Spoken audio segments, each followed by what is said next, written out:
Beneath the glassy surface, shadows unfold their wings.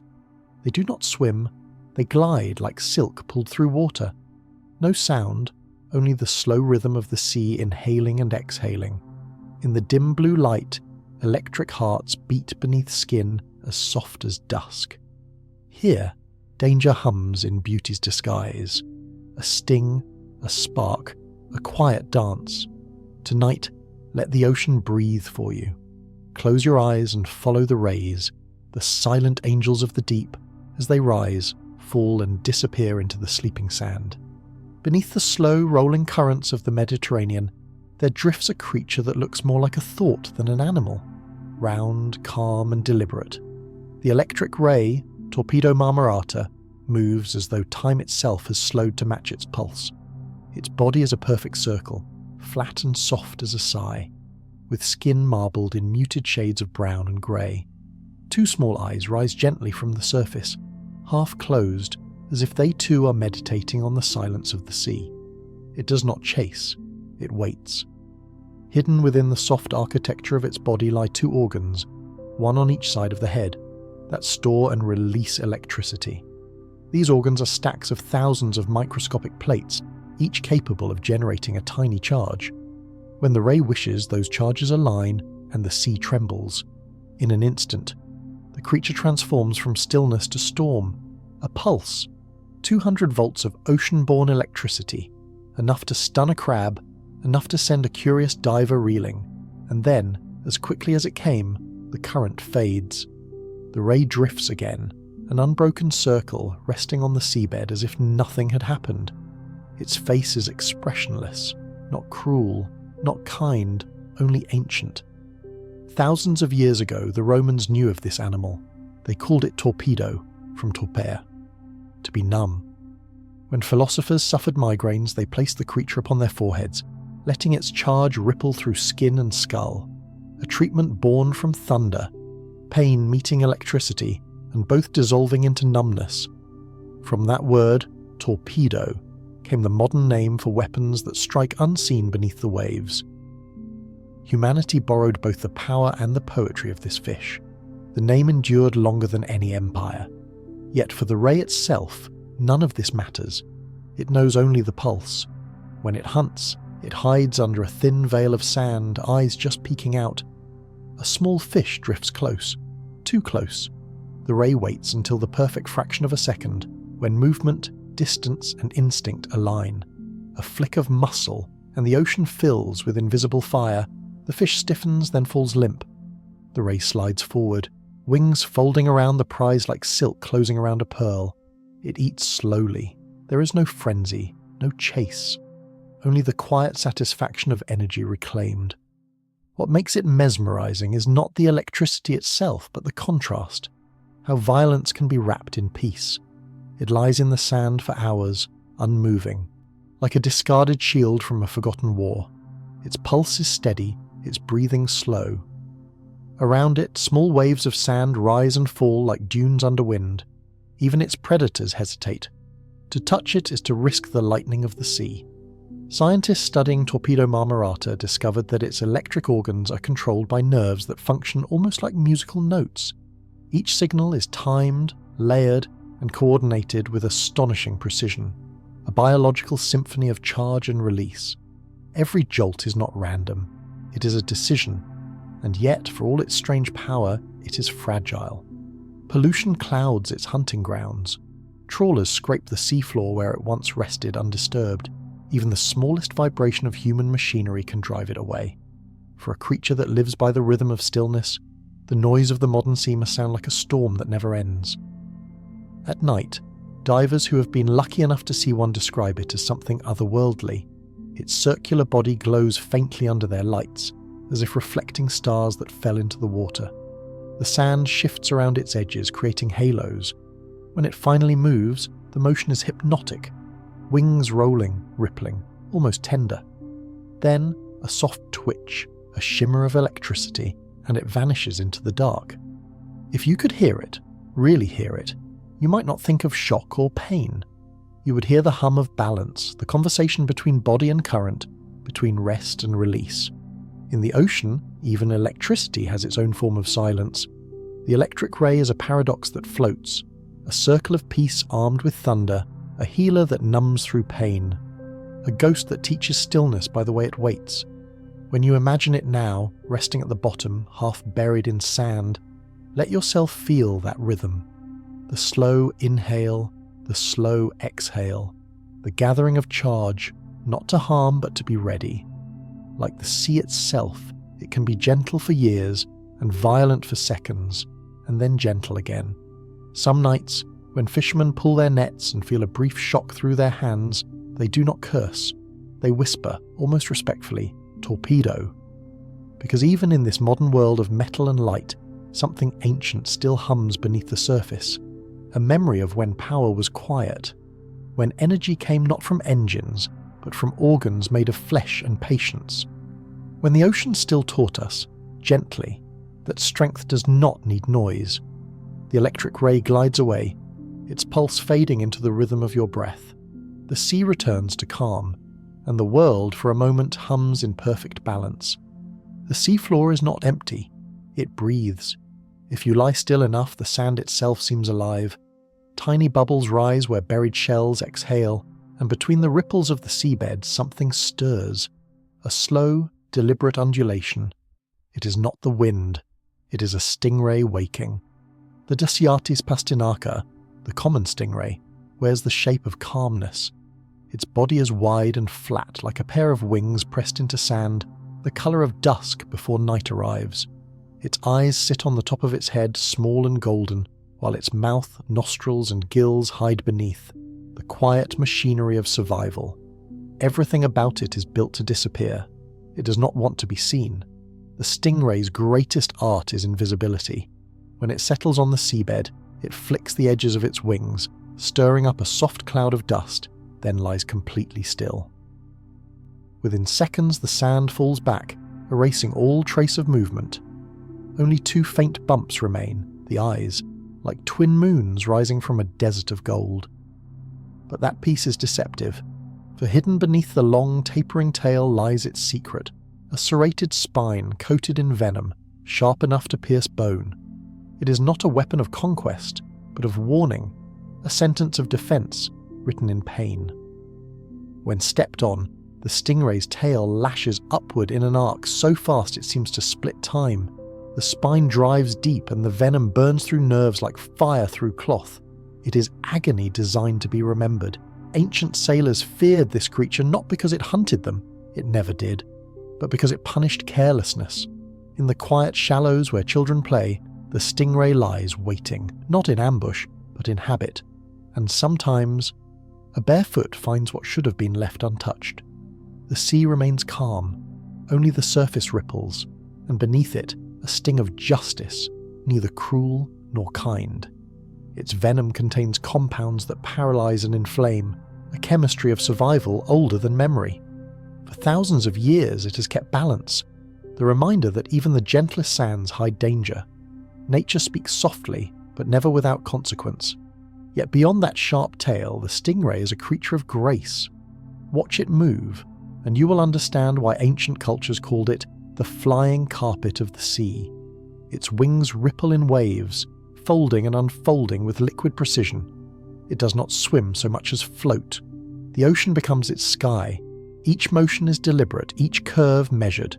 When it feeds, it uncovers the hidden lives of the seabed. It flaps its wings to uncover buried clams, then crushes them between rows of flat stone-like teeth. You can almost hear the muffled sound, the crunch of shell, the whisper of sand. It eats not in haste, but in rhythm. The ocean breathes through it. Its eyes, though small, see in soft hues of blue and green, perfect for the dim light of shallow water. But its real vision lies elsewhere, in its skin.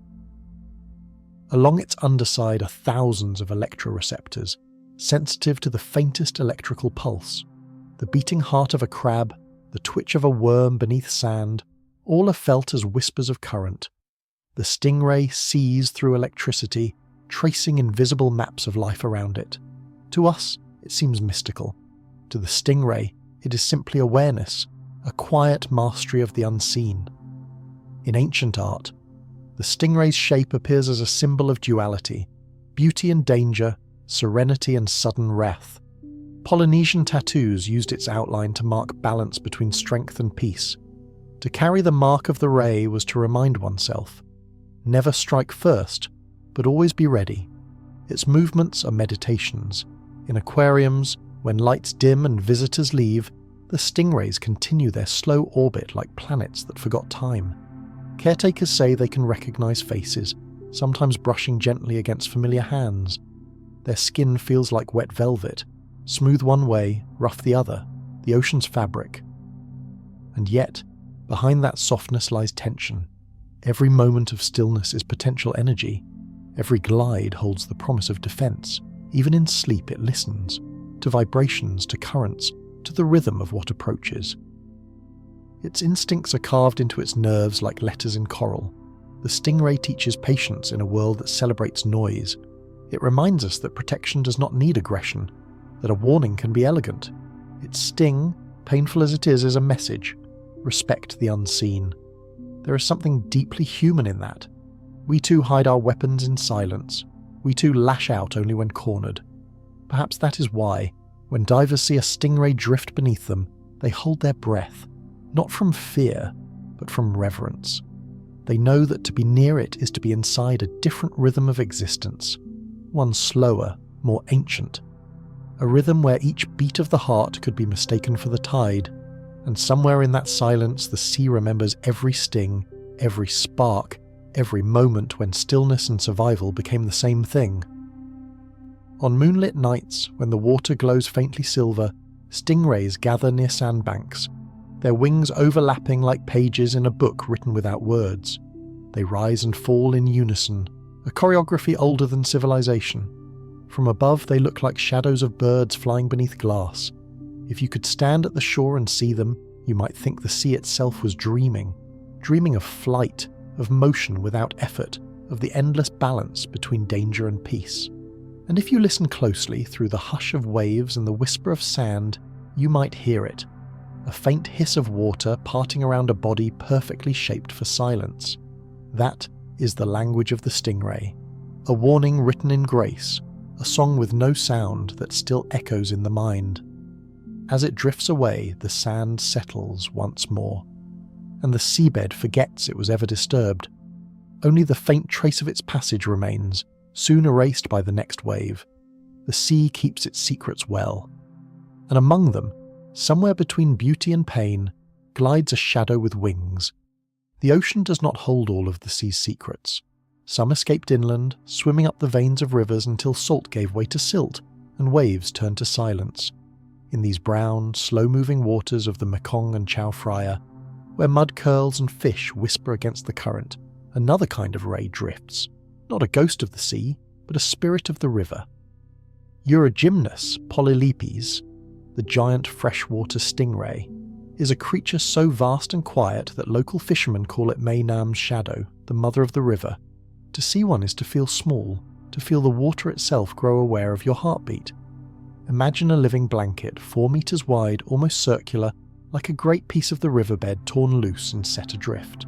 Its skin is rough and wrinkled, coloured like old clay, glistening faintly in the filtered light that breaks through the surface. The tail trails behind it like a dark ribbon, tipped with a serrated spine as long as a man's arm, not used to kill but to warn. Despite its immense size, sometimes exceeding 600 kilograms, it moves with astonishing delicacy. Its wings rise and fall like the slow breathing of a mountain. The sediment lifts, curls, then settles again in perfect rhythm. To the eye, it barely moves. To the river, it shapes the current itself. Few creatures embody silence like this one. Its power is not in its venom, nor in its tail, but in its patience. It feeds by sensing the faint electric signatures of small fish, crabs and worms buried in mud. Electroreceptors line its face, reading the invisible tremors of life beneath. Each pulse is a note in the unseen symphony of the river, and the ray, like an old musician, answers in kind, pressing its wide body to the bottom, drawing up silt and swallowing what the current offers. Its mouth opens from below, forming a soft circular vacuum that pulls water, sand and prey all at once. It filters food gently through rows of teeth, flat as polished stones, then lets the rest drift back. No hunt, no violence, only gravity and rhythm. Yet when cornered or trapped in fishing nets, the giant reveals its hidden strength. Its tail thrashes like a whip of steel. One flick can tear open flesh or pierce bone. There are stories, whispered around firelit banks, of rays that capsize small boats, of men thrown into water by the strength of a single movement. Fishermen do not call these tales superstition, they call them respect. In Thailand, catching one is considered both a blessing and a curse. A blessing because its flesh once fed entire villages. A curse because many believe the ray carries the spirit of the river and killing it disturbs the flow of fortune. When one is caught, fishermen often release it back, murmuring small prayers to the water. They bow their heads, not from fear of injury, but fear of imbalance. Science too bends its head to this animal. Researchers measuring them underwater have described the experience as standing beside a wall that breathes.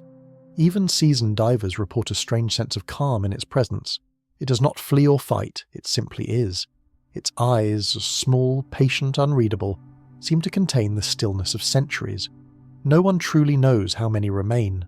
The muddy rivers hide them well, and they leave no trail but the stories of those who glimpse their passing.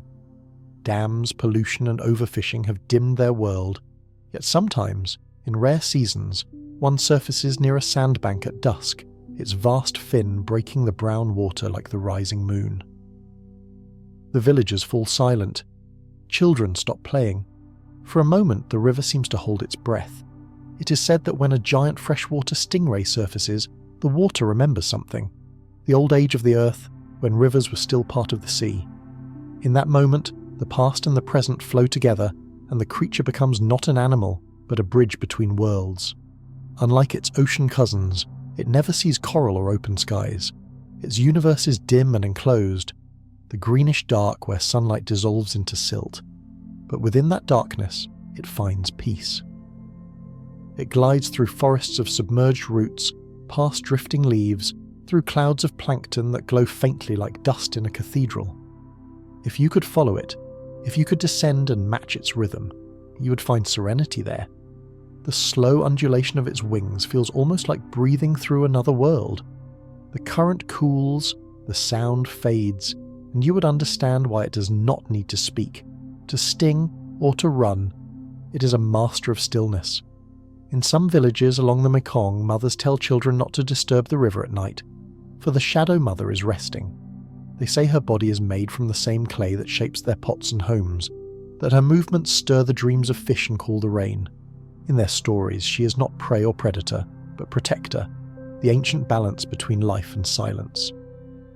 Even scientists, after tagging and releasing one, have described the moment as spiritual. Watching it sink back into the muddy flow, tail trailing like a thread of memory, they feel what the locals have always known, that some forms of beauty cannot be contained in data. The river is patient, and so is she. When the current grows strong, she anchors herself with her wings, pressing down into the mud as if hugging the earth itself. When floods rise, she drifts higher, moving with the rhythm of swollen water. Always balanced, never rushed. And perhaps that is the greatest lesson of this giant, that power need not announce itself. It can rest quietly beneath brown waves, unseen, uncelebrated, yet eternal. When night falls and the river darkens to ink, she vanishes into its heart.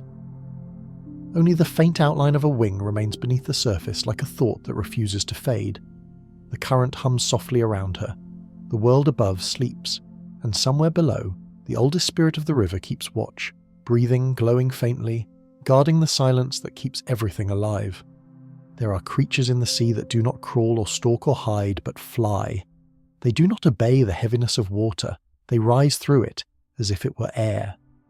The manta ray, Mobula birostris, is one such miracle, a creature that does not swim, but soars. Its wings stretch wider than a room, 7 meters from tip to tip. Its body is dark velvet on top, pale beneath, shaped like a glider carved from the night.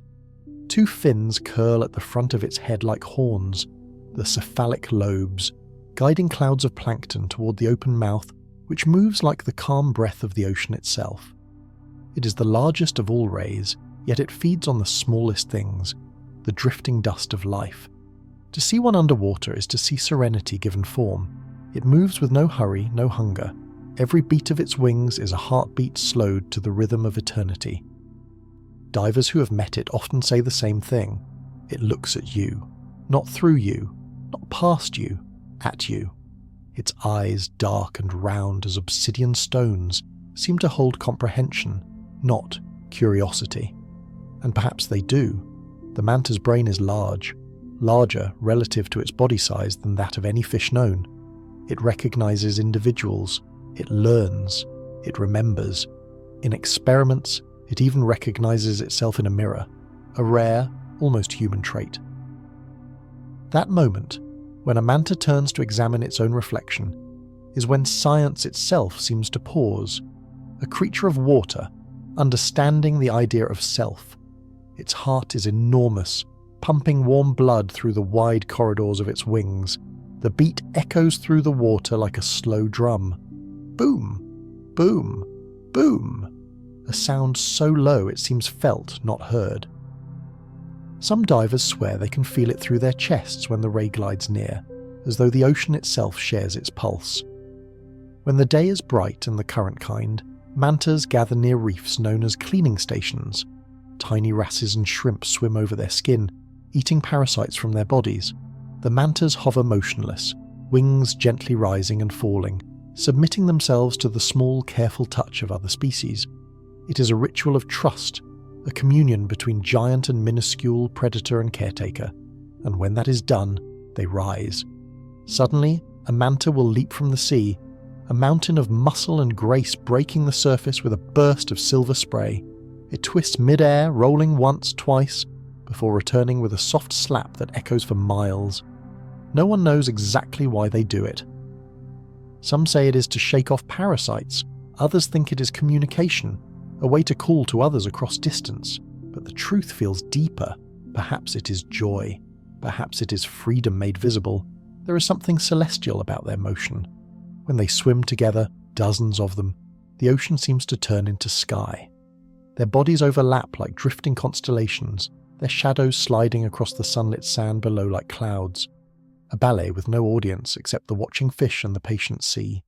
They eat only the drifting plankton that the current brings, filtering millions of tiny organisms each day. Their gills are comb-like sieves, delicate and precise, and they move through clouds of plankton with mouths open like soft nets, catching the invisible rain of life that sustains the sea. Though enormous, they are harmless. No stingers, no venom, no armour, only wings, vast and thin, and a calmness that makes their size seem sacred rather than fearful.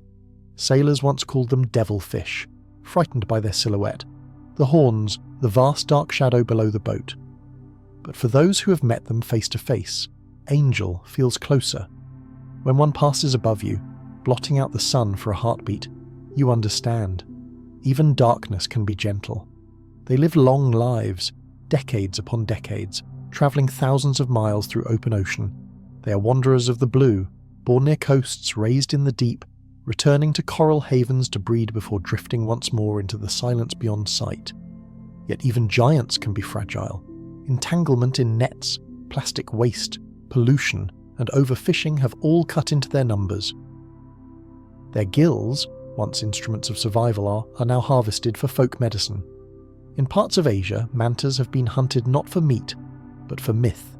And so, the same creature that once taught us awe is teaching us grief. Still, hope glimmers. In places like Indonesia, Mexico, and the Maldives, people have begun to guard them. Entire communities protect reefs and ban nets, realizing that a living manta brings more wonder and more worth than a dead one ever could.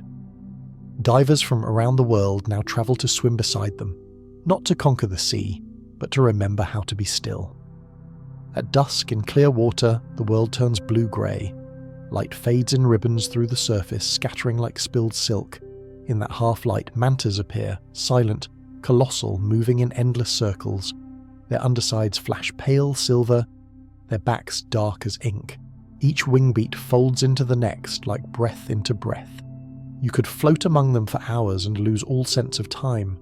Their movements are slow but infinite, as if they are carrying the horizon itself beneath their wings. And if you stay long enough, your heartbeat begins to follow theirs. You feel smaller, calmer. The noise of your own thoughts drifts away. You realize that the manta is not just gliding through water, it is gliding through peace. When it passes above you, a shadow eclipsing the last shimmer of sunlight, you may feel the urge to reach out. Don't. Let it pass. Let it remind you what silence can look like when it learns to move.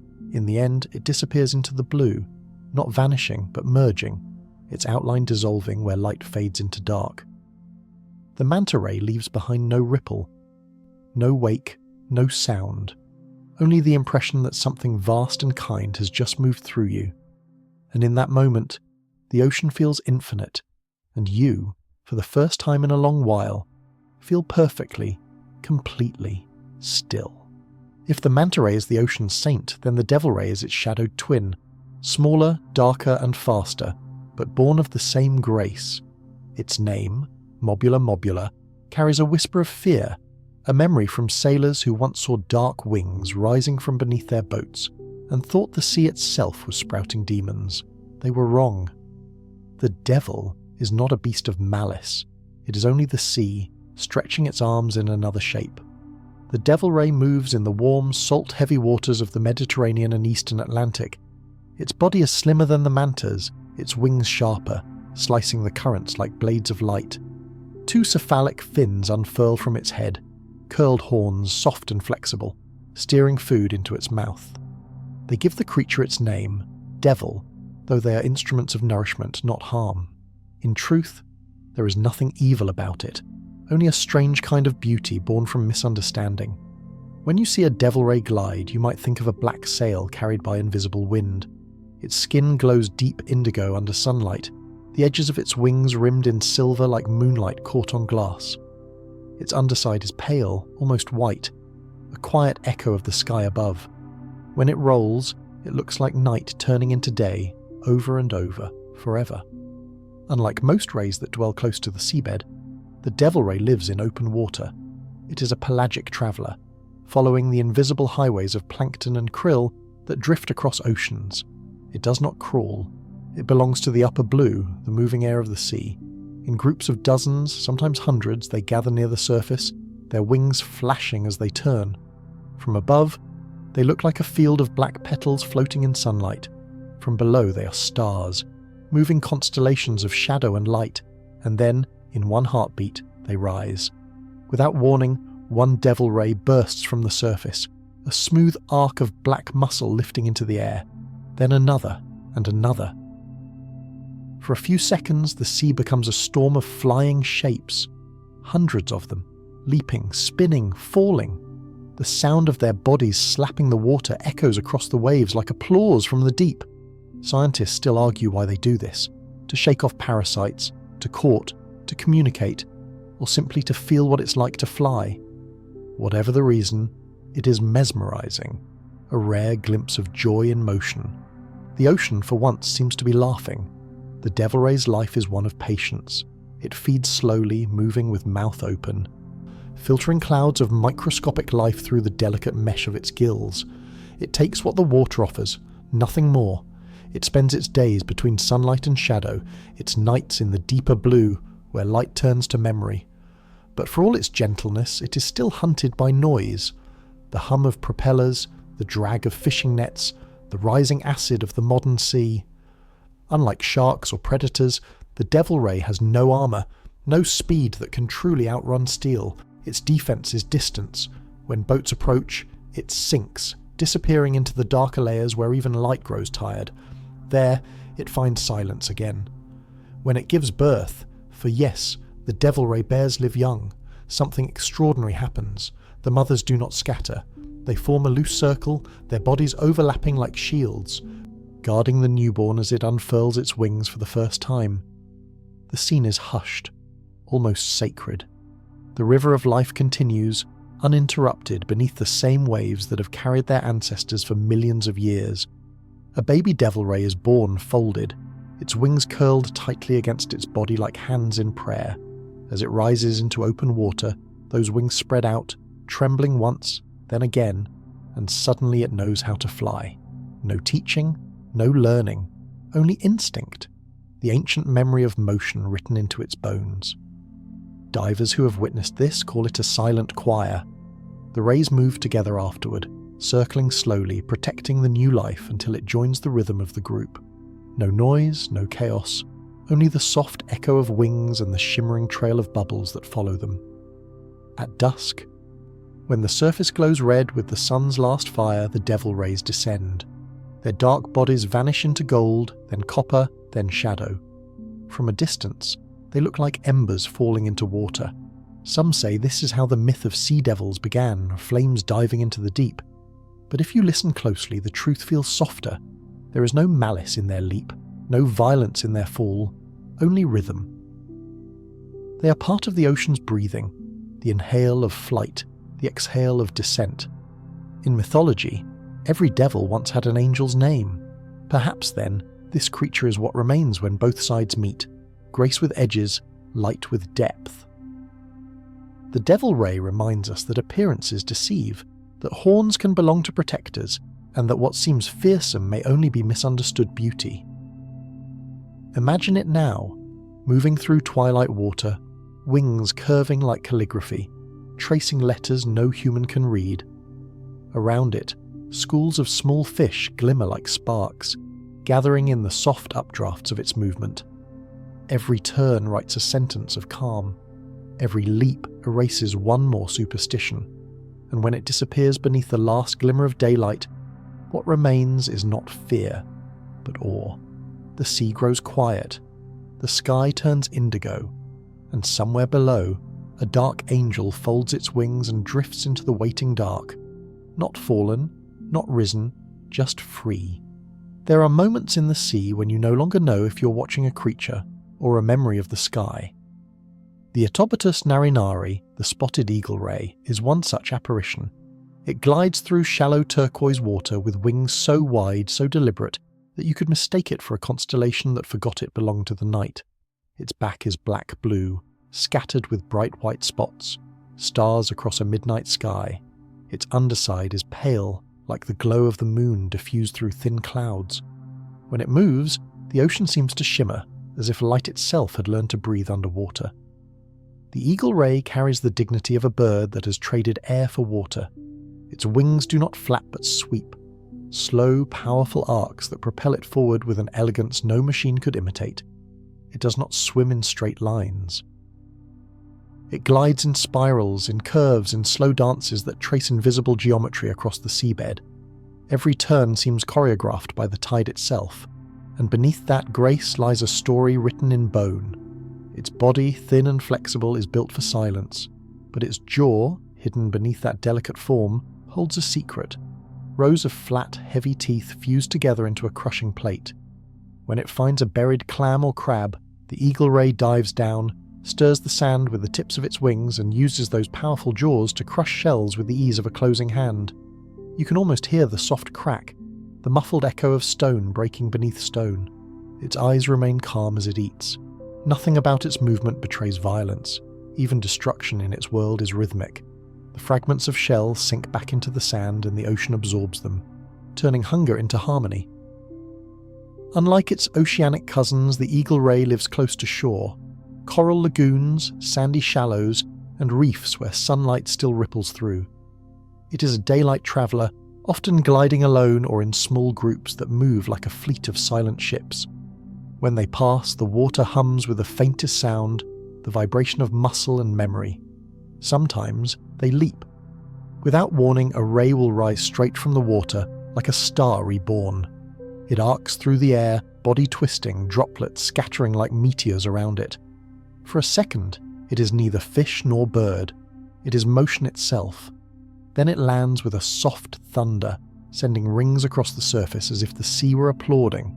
Scientists have never fully agreed on why rays leap, but with the eagle ray, it feels less like a function and more like a ritual, a punctuation in the long sentence of stillness. To leap is to breathe differently, to remind the world above that the sky exists below as well. Its venomous tail, long and whip-like, sometimes twice the length of its body, trails behind like a shadow. Near its base lies one or more barbed spines, capable of delivering a painful sting if threatened. But the eagle ray is not a fighter. Its venom is not for dominance, it is for distance. If left undisturbed, it will never strike. It prefers to vanish, dissolving into the shimmer of sand and light. For centuries, sailors and islanders watched them glide beneath the surface and named them eagles of the sea. To watch them hunt was to see grace folded around purpose, the same way a hawk circles before it dives. But the ocean's eagle has no bloodlust. It circles for beauty's sake. In some Pacific cultures, the eagle ray is sacred. It is said to carry the souls of lost sailors, guiding them along ocean currents until they find peace. Fishermen tell stories of rays that appear beneath sinking boats, lifting them slightly, long enough for the survivors to escape. Whether myth or mercy, these tales speak of reverence, not fear. Its beauty is quiet, almost holy. If you swim alongside one, you notice its rhythm, a pulse slower than your own. You breathe too fast, it does not. Its entire being is a lesson in patience. When it turns toward you, its eyes are unblinking, reflective, deep. They do not challenge. They only ask that you slow down. The sunlight above dances through water, painting shifting constellations on its spotted back. It moves through them without breaking a single beam, like a ghost walking through light. Sometimes smaller fish follow in its wake, resting in the calm slipstream behind its wings. Even the sea seems to relax around it. At dusk, eagle rays gather near the edge of coral shelves where the water drops into the dark blue. They circle there, dozens, sometimes hundreds, tracing slow spirals as if rehearsing for a ceremony. From a distance, their white spots glow faintly, and the entire group resembles a field of stars rotating in slow motion. If you could hover above them, it would feel as though the Milky Way had fallen into the sea. There is no leader, no noise, no urgency. Just movement, just being, and yet, their grace has not protected them. Fishing nets, pollution, and the collapse of coral ecosystems have taken many. The same beauty that once filled the sea with quiet is growing rarer, fading like stars at dawn. Each loss feels like erasing a small piece of the ocean's poetry.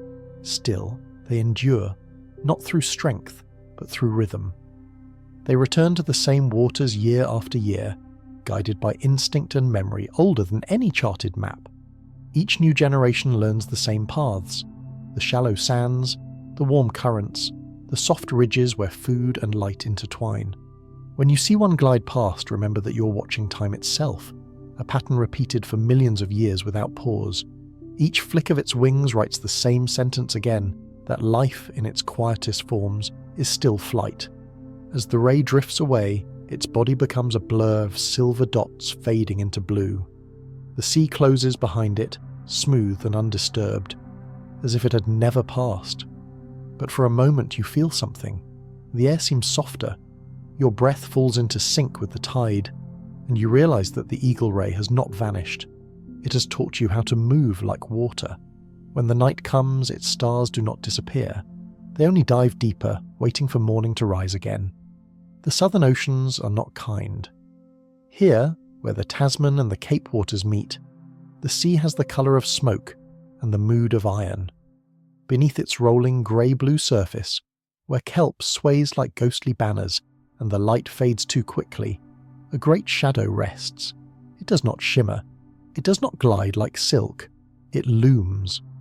The Dasyathes brevicordata, the short-tailed stingray, is not built for grace, but for endurance. It is the largest stingray in the cold southern seas, a living boulder that breathes. Its body, thick and heavy, can stretch nearly 2 meters across and weigh more than 350 kilograms. The skin is coarse, dark, and rough as basalt stone, the texture of something carved by time itself. To the diver who encounters one for the first time, it feels less like meeting an animal and more like meeting the seabed that decided to move. Its name is deceiving. The short tail is still longer than a man's arm, a dense, muscular cable tipped with a thick, barbed spine. The venom it carries is powerful, not designed to kill, but to punish. Its sting can pierce wetsuits, wood, even the heavy fabric of fishing gear. Yet, despite its size and its weapon, the short-tailed stingray is remarkably shy.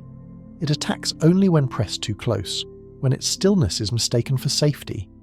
Most of the time, it lies half buried in sand, camouflaged so perfectly that even the sharpest eye could not tell stone from skin. Only the slow, rhythmic movement of the spiracles, the small breathing holes behind its eyes, betrays that there is life beneath the dust. In the chill waters off South Africa and Tasmania, fishermen once called it the shield of the sea, and that is how it feels: ancient, defensive, impenetrable. Where the warm water rays dance and leap, the short tail simply endures. When it moves, the seabed trembles. It lifts itself from the sand with one slow push of its massive wings, rising in a plume of silt that turns the water brown. For a few seconds, the world disappears into a soft storm. Then, like a ghost emerging from smoke, the ray glides forward, heavy but silent, its enormous shape drifting through the dim water like a dark moon. It feeds on crabs, mollusks, and small bottom dwellers, using the same crushing plates of teeth as its tropical cousins. But its rhythm is slower. Each bite, each movement seems to follow the pulse of the cold. Every motion is measured, saving energy for the long stretches when the sea grows lean. Beneath the cold light of winter, when plankton dies and currents shift, most fish scatter. The short-tailed stingray does not. It stays, pressing itself against the sand, letting the earth's own warmth seep into its belly. The ocean above it rages, the wind, foam, thunder. But down here, there is only patience. Divers who have met them tell of the strange calm they bring. A massive shadow approaches through the haze, wings moving in slow rhythm. It comes close enough that you can see the faint scars along its back, the marks of time, of hooks, of sharks, of stone. It drifts beside you, its eye turning, quiet, amber-coloured, intelligent. You feel the pull of its presence, a gravity that asks you to stop breathing so loudly. And then, as if bored by your awe, it tilts one wing and disappears into the murk. No sudden movement, no farewell, just gone, like a thought you cannot hold on to. Despite its immense size, the short tail is vulnerable. It is slow to reproduce. Females give birth to only a few pups at a time after long gestation. Its range overlaps with human activity, trawlers, nets, harbours, and so, its population quietly declines.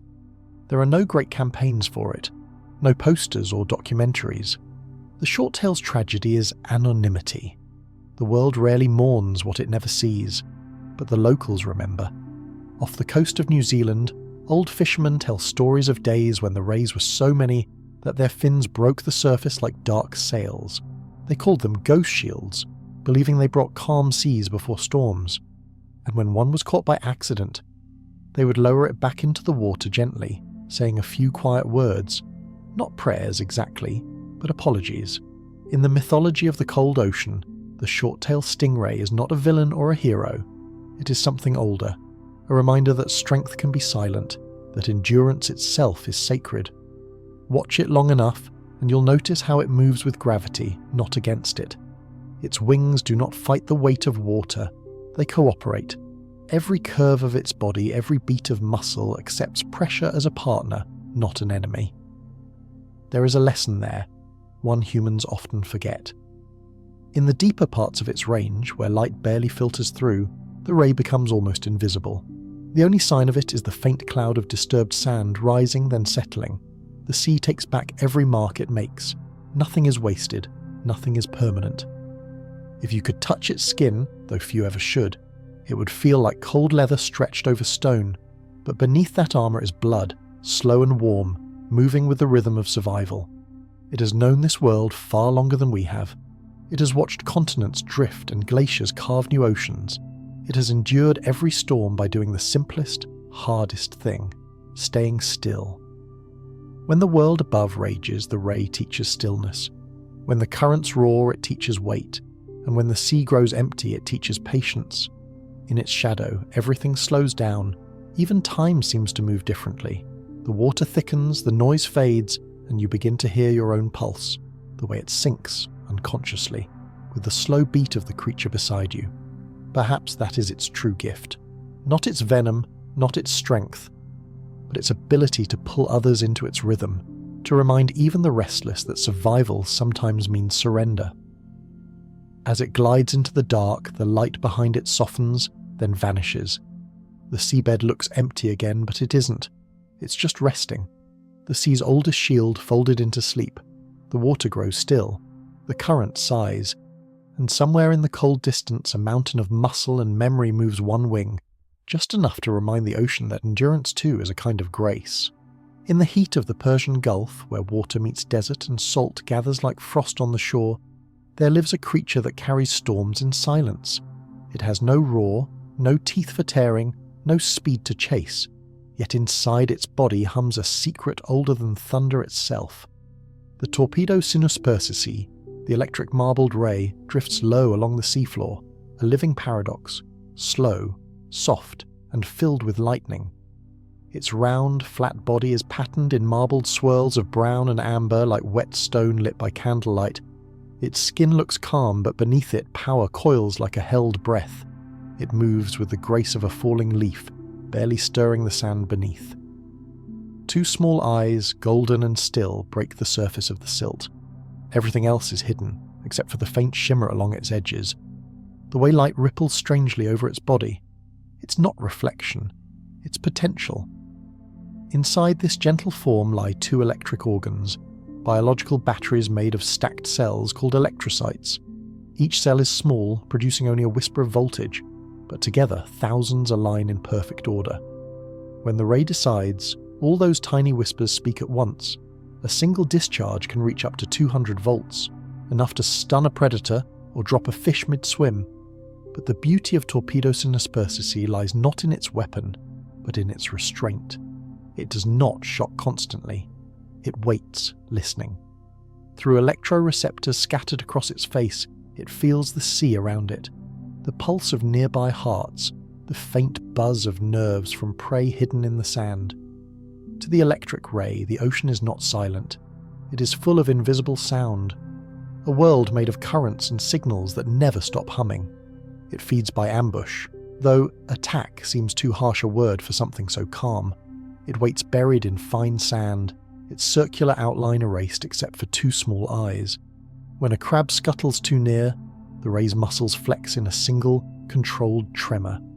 There is no flash of light, only the quiet pulse of electricity surging outward like the exhale of a sleeping storm. The prey stiffens, stills. Then with one slow ripple the ray slides forward, folding itself around its meal, and afterward, stillness again. This cycle of patience and lightning repeats endlessly. The desert above bakes in the sun, the sea below holds its secret thunder. In ancient times, people believed such creatures were messages from the gods. Aristotle wrote of Nake, the numbing fish, describing how its touch could paralyze a hand. Roman physicians even used them as living tools, pressing them against aching joints to ease pain. Their logic was strange, but not foolish. That pain could cancel pain, that a spark could quiet the body's storm.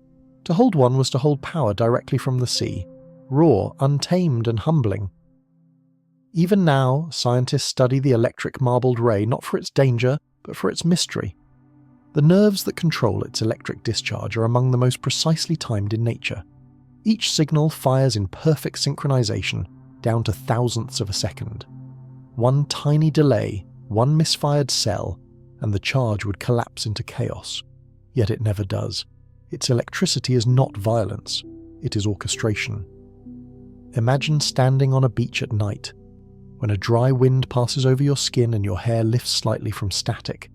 That faint hum, that tension before lightning, that is what lives inside this ray, always waiting, always measured. To the casual diver, it seems harmless, a round disc resting quietly, decorated like polished marble. But approach too fast and the water between you vibrates. A tingle, a warning, a whisper from the sand. Few need more than that. Its electricity cannot travel far, but it does not need to. In its world, distance is measured in inches, and survival depends on knowing when to act, not how far to strike. Sometimes, as dusk falls, Divers have seen the electric marbled ray glide from its resting place. It rises slowly, hovering above the sand like a pale shadow. The last light of the setting sun turns the water copper gold. For a heartbeat, the pattern on its back glows, a map of storm clouds captured beneath the surface. Then it drifts back down, settling again into stillness, erasing itself into the seabed. It seems almost meditative, a creature whose entire existence is built on the rhythm of charge and calm, readiness and rest. When you think of power, you may think of speed or strength, but the ray teaches another kind, the power to wait, to hold everything you are, energy, instinct, life itself, in absolute quiet until the moment demands release. That patience makes its shock sacred. In the silence between two discharges lies the secret of the sea itself, that energy and peace are not opposites but twins. Every wave, every tide, every storm begins with stillness. In the shallows of the Red Sea and the coasts of the Arabian Peninsula, local fishermen know to tread carefully. They do not fear the ray, they respect it. When one is seen resting on the sand, they steer their boats aside and whisper its nickname, the Sleeping Thunder. They say if you disturb it, you wake the storm. And yet when it moves gently. Its wings undulate in slow waves, stirring the sand in a soft halo. The grains drift upward, turning the water into liquid dusk. The ray vanishes inside its own cloud, a magician's trick performed by instinct. Perhaps the sea invented this creature to remind us that true power doesn't shout. It hums, it hides. It waits for silence deep enough to hold it. At night, the electric marbled ray sleeps under a fine blanket of sand. Its heartbeat slows, its currents quiet. The world above forgets about storms, about thunder, about pain. And below, in the stillness of salt and dust, the sea keeps its promise. There will always be light in darkness, and there will always be thunder in silence. If you close your eyes and listen closely, you might even hear it. A faint hum beneath the breath of the waves, the slow, patient rhythm of lightning learning to sleep. In the warm shallows where the light bends like silk, another shape moves, familiar yet new. It is a cousin to the eagle ray, but more delicate, more patterned, more like a dream painted by the ocean itself. The Etebatus ocellatus, the spotted eagle ray, glides through lagoons and reefs like a living constellation, its body scattered with white circles that shimmer like drops of moonlight. To see one is to forget gravity. It does not swim so much as exist between breaths. Its long tail, thin as a whisper, trails behind it like a ribbon of ink. Sometimes 3 venomous spines line that tail, glinting faintly in the filtered sun. But the ray does not use them to strike. It saves them for balance, for boundaries. It moves with the composure of a creature that knows precisely how dangerous it could be and chooses not to be. Its wings ripple in slow undulations, drawing the water around it into spirals of light. You can't watch it without feeling a strange pull, as if your own pulse is trying to match the rhythm of its movement. Every flick of its body feels like a line written in calligraphy, precise, deliberate, impossibly graceful. Sometimes, the spotted eagle ray flies close to the surface. The light above shatters into fragments and scatters over its back, so that it seems to carry stars across the day. And when it dives again, those stars disappear, absorbed by the darker blue below, a cycle of appearance and vanishing, a gentle reminder that beauty need not last to be real. Its diet is simple: crabs, clams, and shellfish buried beneath sand. But the hunt is a performance. The ray descends, wings fanning, and presses its snout into the seabed. The sand swirls, rises, and then clears, leaving small holes where shells once hid. The ray crushes them with its flat teeth, the sound muffled but certain. It eats not out of hunger, but out of rhythm, another motion in the quiet machinery of the reef. Local divers in the Indo-Pacific call it the silver kite. They say when one passes over you, it brings peace, a sign that the water approves of your presence. Fishermen once believed its spots were the souls of drowned sailors, each one glowing faintly to light its way through the deep. Perhaps that is why it feels so hauntingly human when it turns toward you. Its dark eyes framed by faint ridges that almost resemble brows. There is thought there, or something close to it. It is shy, yet curious, approached too fast, and it vanishes in a single powerful stroke, gone into the haze before your heartbeat finishes counting. But if you float calmly, if you learn stillness, it may circle back. It does not come for food. It comes to see if you can move the way it does, softly, without leaving scars. In that moment, you share its world. A world measured not in minutes or meters, but in motion. When dusk falls and the sea begins to cool, spotted eagle rays gather in small groups. They rise from the deeper channels to the shallows, gliding side by side like dancers rehearsing in slow water. Sometimes they leap, straight from the surface, 2 meters high, twisting mid-air before landing with a sound like soft thunder. It is brief, weightless, perfect. A flash of light and shadow, then stillness again. Scientists debate the reason, a way to remove parasites, perhaps, or to signal one another, but those who have watched it often believe there's another answer: joy. Because even in nature, not every movement needs a purpose. Some are simply to remember that you are alive. At night, when the moon pours its silver down upon the reefs, their spots glow faintly beneath the surface. The entire shoal looks like a reflection of the stars below the horizon. You could stare for hours and not tell where the sky ends and the sea begins. It is all one great mirror, turning the universe upside down. In the soft radiance of that scene, something ancient stirs. The memory of how the first creatures learned to move, how the sea itself once tried to imitate flight. The spotted eagle ray is that memory made flesh, a proof that even the heaviest worlds long to rise. Its beauty has drawn humans for centuries, yet also betrayed it. In some places it is hunted for its flesh and skin, in others caught by accident in nets too fine to escape. Pollution clouds the coral fields where it feeds, and the water grows too warm, too strange, but still it glides, patient, unhurried, as if believing the sea will forgive us. When divers see one now, they follow in reverent silence. The air in their tank sounds louder, the bubbles clumsy and alien. The ray, by contrast, is pure silence in motion. It reminds you how much noise the human body makes just by being alive, and how quiet real life can be. Its wings curve, rise, and descend like the breath of a sleeper. Its tail flows behind it in a single, unbroken line. Around it, small fish gather, seeking shelter in the calm trail of its passage. Even predators give it space. If you could slow time enough, you would see that the water never truly closes after it.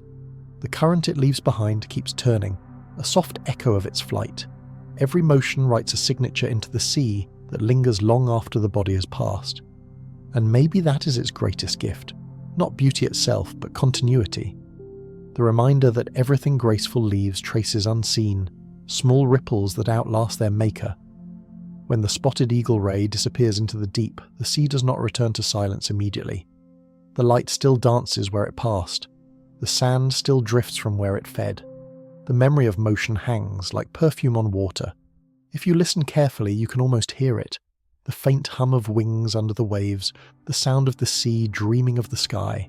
Somewhere below, the spotted eagle ray glides on, its silver spots blinking like distant stars, carrying the reflection of the moon into places where light has never been. There are wings that never see the sky, yet they fly farther than birds. Deep beneath the turquoise shimmer where sunlight dies, the Mobula tarapacana, the giant oceanic manta, drifts through the darkness like a moving continent of flesh and grace. It is the heaviest flyer the sea has ever made, a body spanning nearly 9 meters, shaped not for battle but for belonging. To witness one is to see something holy. It appears from the blue like a shadow of the horizon itself, silent, immense, unfolding. Its wings beat once, slowly, as though the ocean has grown lungs.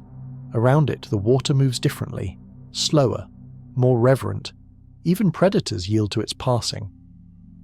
Unlike its cousin, the reef manta, this one is born to wander the open sea, the realm without landmarks, without boundaries.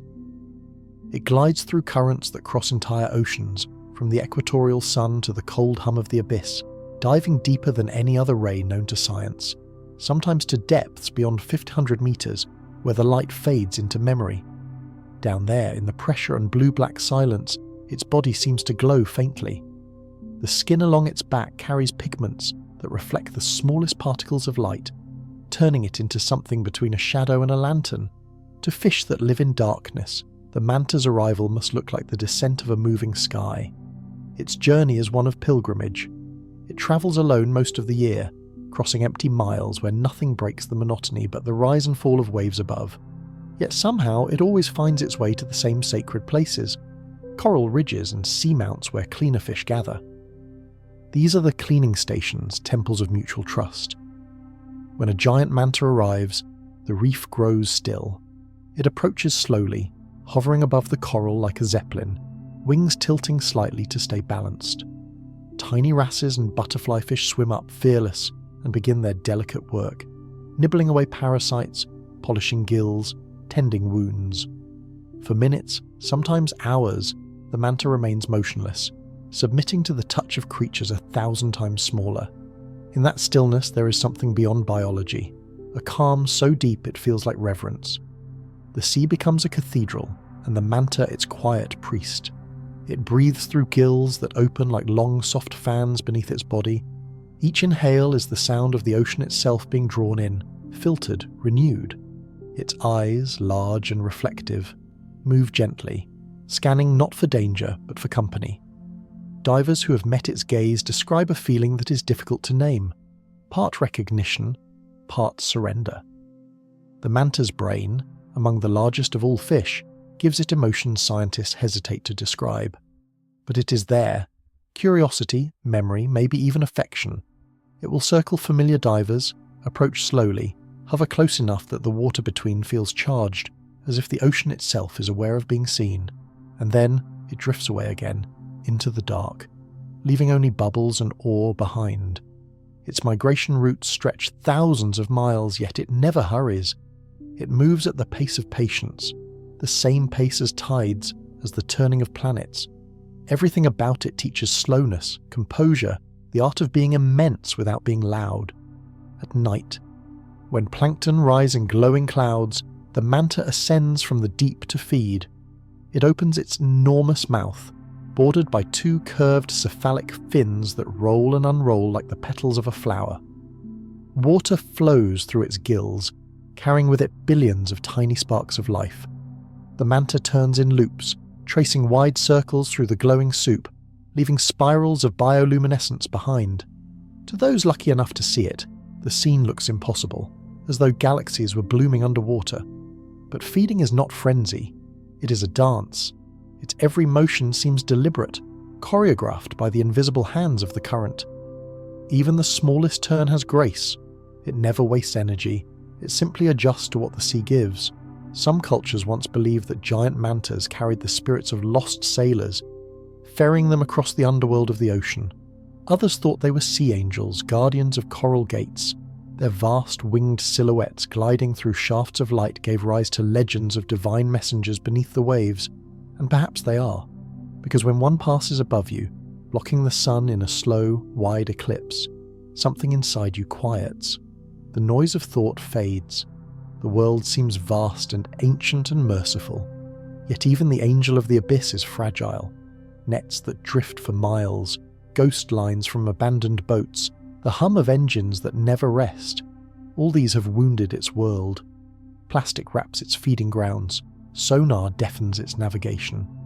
The manta, once a symbol of freedom, now swims through a sea that grows heavier each year. Still, it continues, because that is what it does best: endure without despair. When it rises from the deep, it carries with it the darkness it has touched. Each ascent is a resurrection. It bursts from the water sometimes, in a rare, thunderous leap, the body arching into sunlight, scattering rainbows of foam. For a heartbeat, it becomes both ocean and sky, both silence and storm. Then it falls again, and the surface closes above it as if nothing had happened. But the world is never quite the same afterward.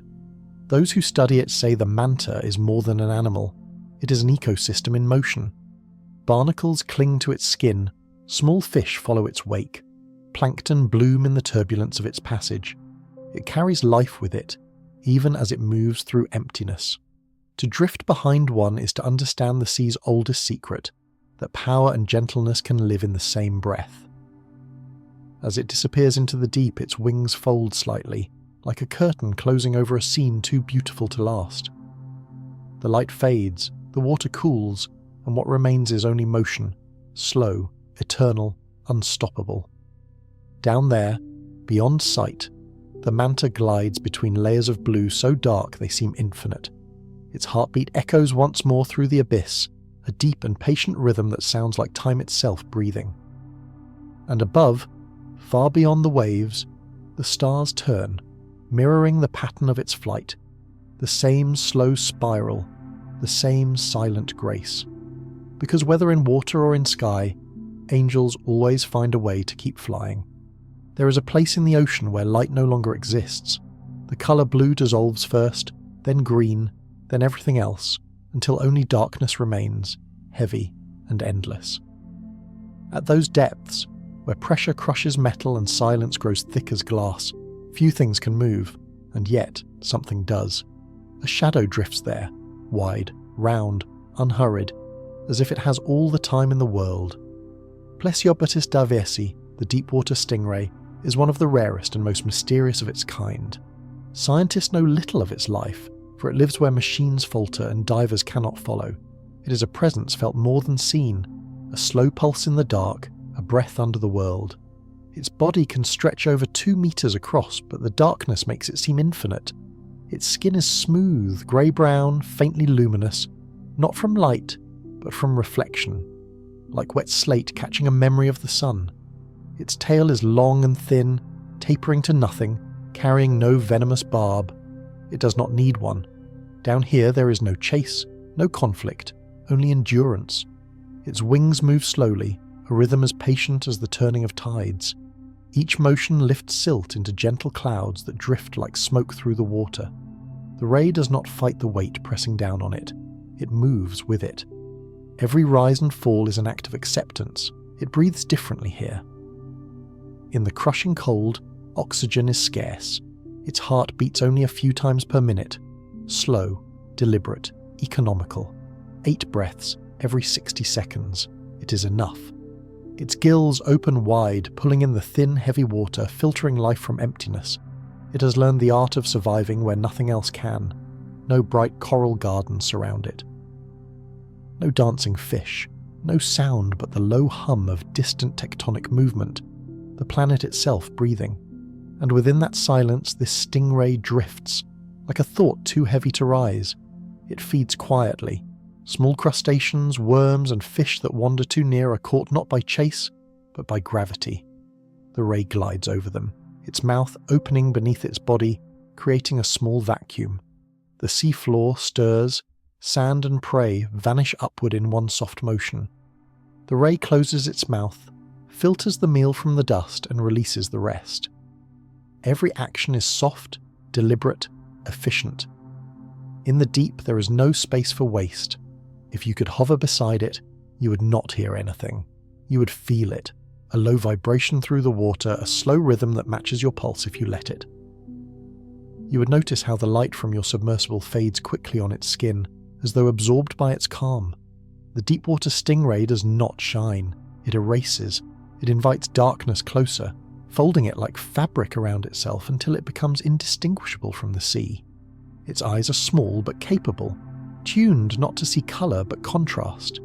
It senses shape through faint glimmers, through the distortion of water when something passes above. More than vision, it depends on touch.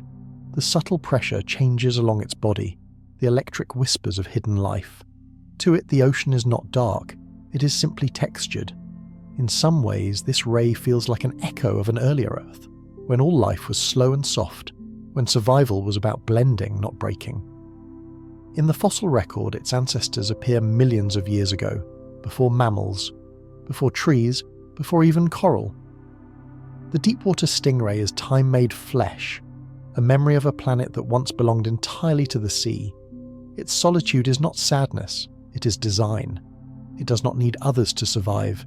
It carries its own rhythm, its own quiet company. And yet sometimes, when the seasons shift and the deep currents change, 2 rays cross paths. They circle each other slowly, not touching, not mating yet, simply tracing each other's outline the way planets might acknowledge their shared orbit. Then, after a few minutes, one glides away. The other follows for a time, then turns back into the dark. Even the briefest companionship is enough. In this abyss, light is a myth, but bioluminescence still blooms in sparks, small organisms that flare blue when disturbed. As the stingray passes, those sparks trail along its edges, outlining its wings in shimmering arcs. For a moment it looks like the night sky itself has descended. The deep becomes a mirror to the stars. Then the glow fades and all is black again. Scientists have named this depth the midnight zone. But for the stingray, it is simply home. A place where stillness has weight and movement feels sacred. Sometimes it rises closer to the surface, not all the way, just enough to glimpse faint traces of light filtering through the miles. It stays there for minutes, maybe hours, basking in a brightness it never truly sees. Then it sinks again, as though the world above was too loud, too temporary. Those who study it call it the ghost of the deep, but ghosts are remnants of the dead, and this creature is very much alive. Its presence is proof that life finds peace even in the heaviest darkness. There's a kind of comfort in knowing that somewhere far below, this silent being still drifts. While storms rage above and continents shift, it remains steady, unhurried, unchanged. Its world never ends, it only deepens. The deepwater stingray reminds us that not all existence is meant to be seen. Some lives are meant to be felt, the quiet ones that carry balance without asking for notice. And when you close your eyes at night, when you feel the heaviness of the world pressing down, imagine it, the slow, patient shadow moving far beneath, drawing each breath like a tide, steady and calm. It does not resist the weight, it becomes it. Maybe that is the final lesson of the abyss, that peace is not the absence of pressure, but the acceptance of it. So while we sleep in our light-filled rooms, the deepwater stingray glides through its eternal night, each breath a soft reminder that even darkness has something tender living inside it. There are creatures so light, so fleeting, that they seem to exist only when someone is watching, and vanish the moment you blink. The Mobula thurstoni, known as the phantom ray, is one of them. It is not the biggest, nor the brightest, nor the most dangerous, but it might be the most poetic, a shadow stitched from light, a winged dream that glides between moonbeams and tide. In the open waters of the Pacific and Indian Oceans, where warm currents roll like breath and the horizon looks endless, the phantom ray travels in shimmering flocks. At first glance, they seem like silver leaves drifting through the blue. Then, suddenly the water folds, and they rise, hundreds of them, leaping into the air at once, a burst of motion so synchronized that even the wind pauses to listen. When they fall, the sound is not violent but soft, a series of muffled sighs like rain returning to the sea. Their bodies are thin, almost translucent, as though carved from glass and dusk.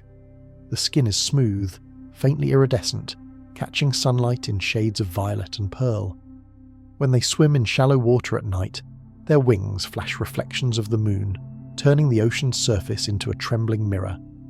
It is from this vision that sailors first called them phantoms. They were there, then not, silhouettes swallowed by silver light. Unlike their giant cousins, the phantom rays do not wander alone. They move in vast schools that ripple like silk. Each individual mirrors the other, wing beats aligning in perfect rhythm. Scientists who have filmed them from above say it looks like a single, enormous creature breathing, hundreds of hearts moving as one. Their flight through the water is both quiet and urgent. They rise to the surface to feed, sweeping their open mouths through clouds of plankton that glow faintly with bioluminescence. Each gulp leaves a trail of sparks. If you were to float among them, you might think you are surrounded by living constellations, stars falling upward through the dark. They are not predators. They do not sting or bite. Their power is gentleness multiplied by number, and yet there is something haunting about the way they move, that fragile balance between weight and surrender, between being and fading. During the full moon, they gather in greater numbers than any other time. The sea becomes a stage, and the moon, their single audience. They leap again and again, sometimes for hours. as if answering the pull of gravity with grace. Some scientists believe this is courtship, that the leap signal readiness to mate, the spins and twists a kind of aquatic choreography. But those who have watched it in silence swear it looks like something else entirely, a celebration, a dance, ancient and unrecorded between the sea and its light. The phantom ray's wings are narrow and curved, built for speed. It glides higher in the water column than most mobulas, sometimes just inches below the surface. Seen from below, its body becomes a moving lens, bending the light into shifting ribbons. From above, it's nearly invisible, a trick of physics and instinct that keeps it safe. Its name, Phantom, is not metaphor alone. It is design. It does not fight to exist. It passes through the world like a reflection, never quite tangible, never quite gone. When storms brew and waves tower over the horizon, the phantom rays descend. They fold their wings tighter, move slower, sink into calmer depths. There, in the muted blue-green glow, they circle each other in silence, waiting for the ocean to calm. The storm above may rage for hours or days, but below, their rhythm never breaks. They move in loops, in patience. The sea may roar, they simply endure. It is easy to miss them, even for those who search, because when danger approaches, a shark, a net, a sudden shadow, they vanish as though erased. No frantic motion, no burst of speed. They simply turn sideways, wings angled perfectly, and the light catches them in just the right way to render them invisible. The ocean swallows their outline whole. Divers who have seen them describe the encounter as dreamlike. It's like swimming inside the moon, one wrote. They're not fish, they're moments. And maybe that is what the phantom ray truly is, a collection of moments, the leap, the shimmer, the sound of water closing behind them. When dawn arrives and the surface turns from silver to gold, the rays descend again. Their wings fade from view, the light refracts differently. By mid-morning, the sea looks empty, but beneath, hundreds of them continue gliding, their rhythm unchanged, waiting for the next night to rise again. It is this rhythm, eternal, tireless, delicate, that defines them. Their lives are short compared to other rays, their migrations long and dangerous. Many are caught in nets meant for tuna, pulled into worlds they were never meant to see, and yet new generations return every season, drawn by something neither science nor faith can explain, perhaps the memory of light, or the echo of a dance that began before humanity ever named the sea. At certain coastal bays in Mexico and Mozambique, when the water is calm and the moon is full, the surface blooms with their wings. Dozens leap together, splashing in unison. Children on the shore point and laugh, not knowing they are witnessing something ancient. Elders, who have seen it all their lives, bow their heads, not from superstition but gratitude. Because as long as the phantom rays still rise, they say, the ocean is still alive. When the night deepens and the tide begins to fall, the rays return to depth one by one. The last to leap breaks the surface cleanly, hangs for a heartbeat in the air and falls, wings folding like curtains. The sound of that fall echoes longer than it should, lingering in the mind, and then nothing, only ripples, only silence. The moon shines on an empty sea, and somewhere below, hundreds of shadows drift through silver light, each one carrying a fragment of the moon's reflection, each one a ghost that has learned how to dance. In the grey, cool waters off the coast of California, where kelp forests sway like cathedrals of green, and the Pacific breathes in slow, heavy sighs, a strange presence drifts between the shadows. It does not hunt with teeth, nor flee with speed. It waits, patient as an unspoken word. The Torpedo Californica, the Pacific Electric Ray, is both ghost and storm. Its body, round and soft-edged, blends into the sand like the worn face of the seabed itself. Yet beneath that calm exterior hums a quiet violence, a living current ready to awaken at the faintest touch. Unlike many of its tropical relatives, this ray prefers the chill. It thrives in the temperate waters from Baja California to British Columbia, along the continental shelf where sunlight filters in threads and the sea smells faintly of iron. Here, it hides among kelp roots and rocky canyons, watching, listening. It can grow to almost a meter in length, but size is irrelevant. Its true power lies within. 2 great electric organs sit inside its body, one on each side, each made of thousands of electrocytes. These cells rest in silence until the ray decides otherwise. Then, in less than a second, they align their charge and speak in lightning. Not a flash, a pulse. Short, sharp, absolute. The Pacific electric ray delivers shocks up to 50 volts. Not enough to kill a human, but enough to send a jolt through the nerves, to paralyze a small fish to demand respect. It is not aggression that drives it, but rhythm. Each shock is precise, timed, purposeful. The ray is never careless. You can find it resting on the sand during the day, half buried, eyes above the surface, watching the currents move. At night, it rises. It drifts through the forest of kelp, weaving between stalks as long as tree trunks.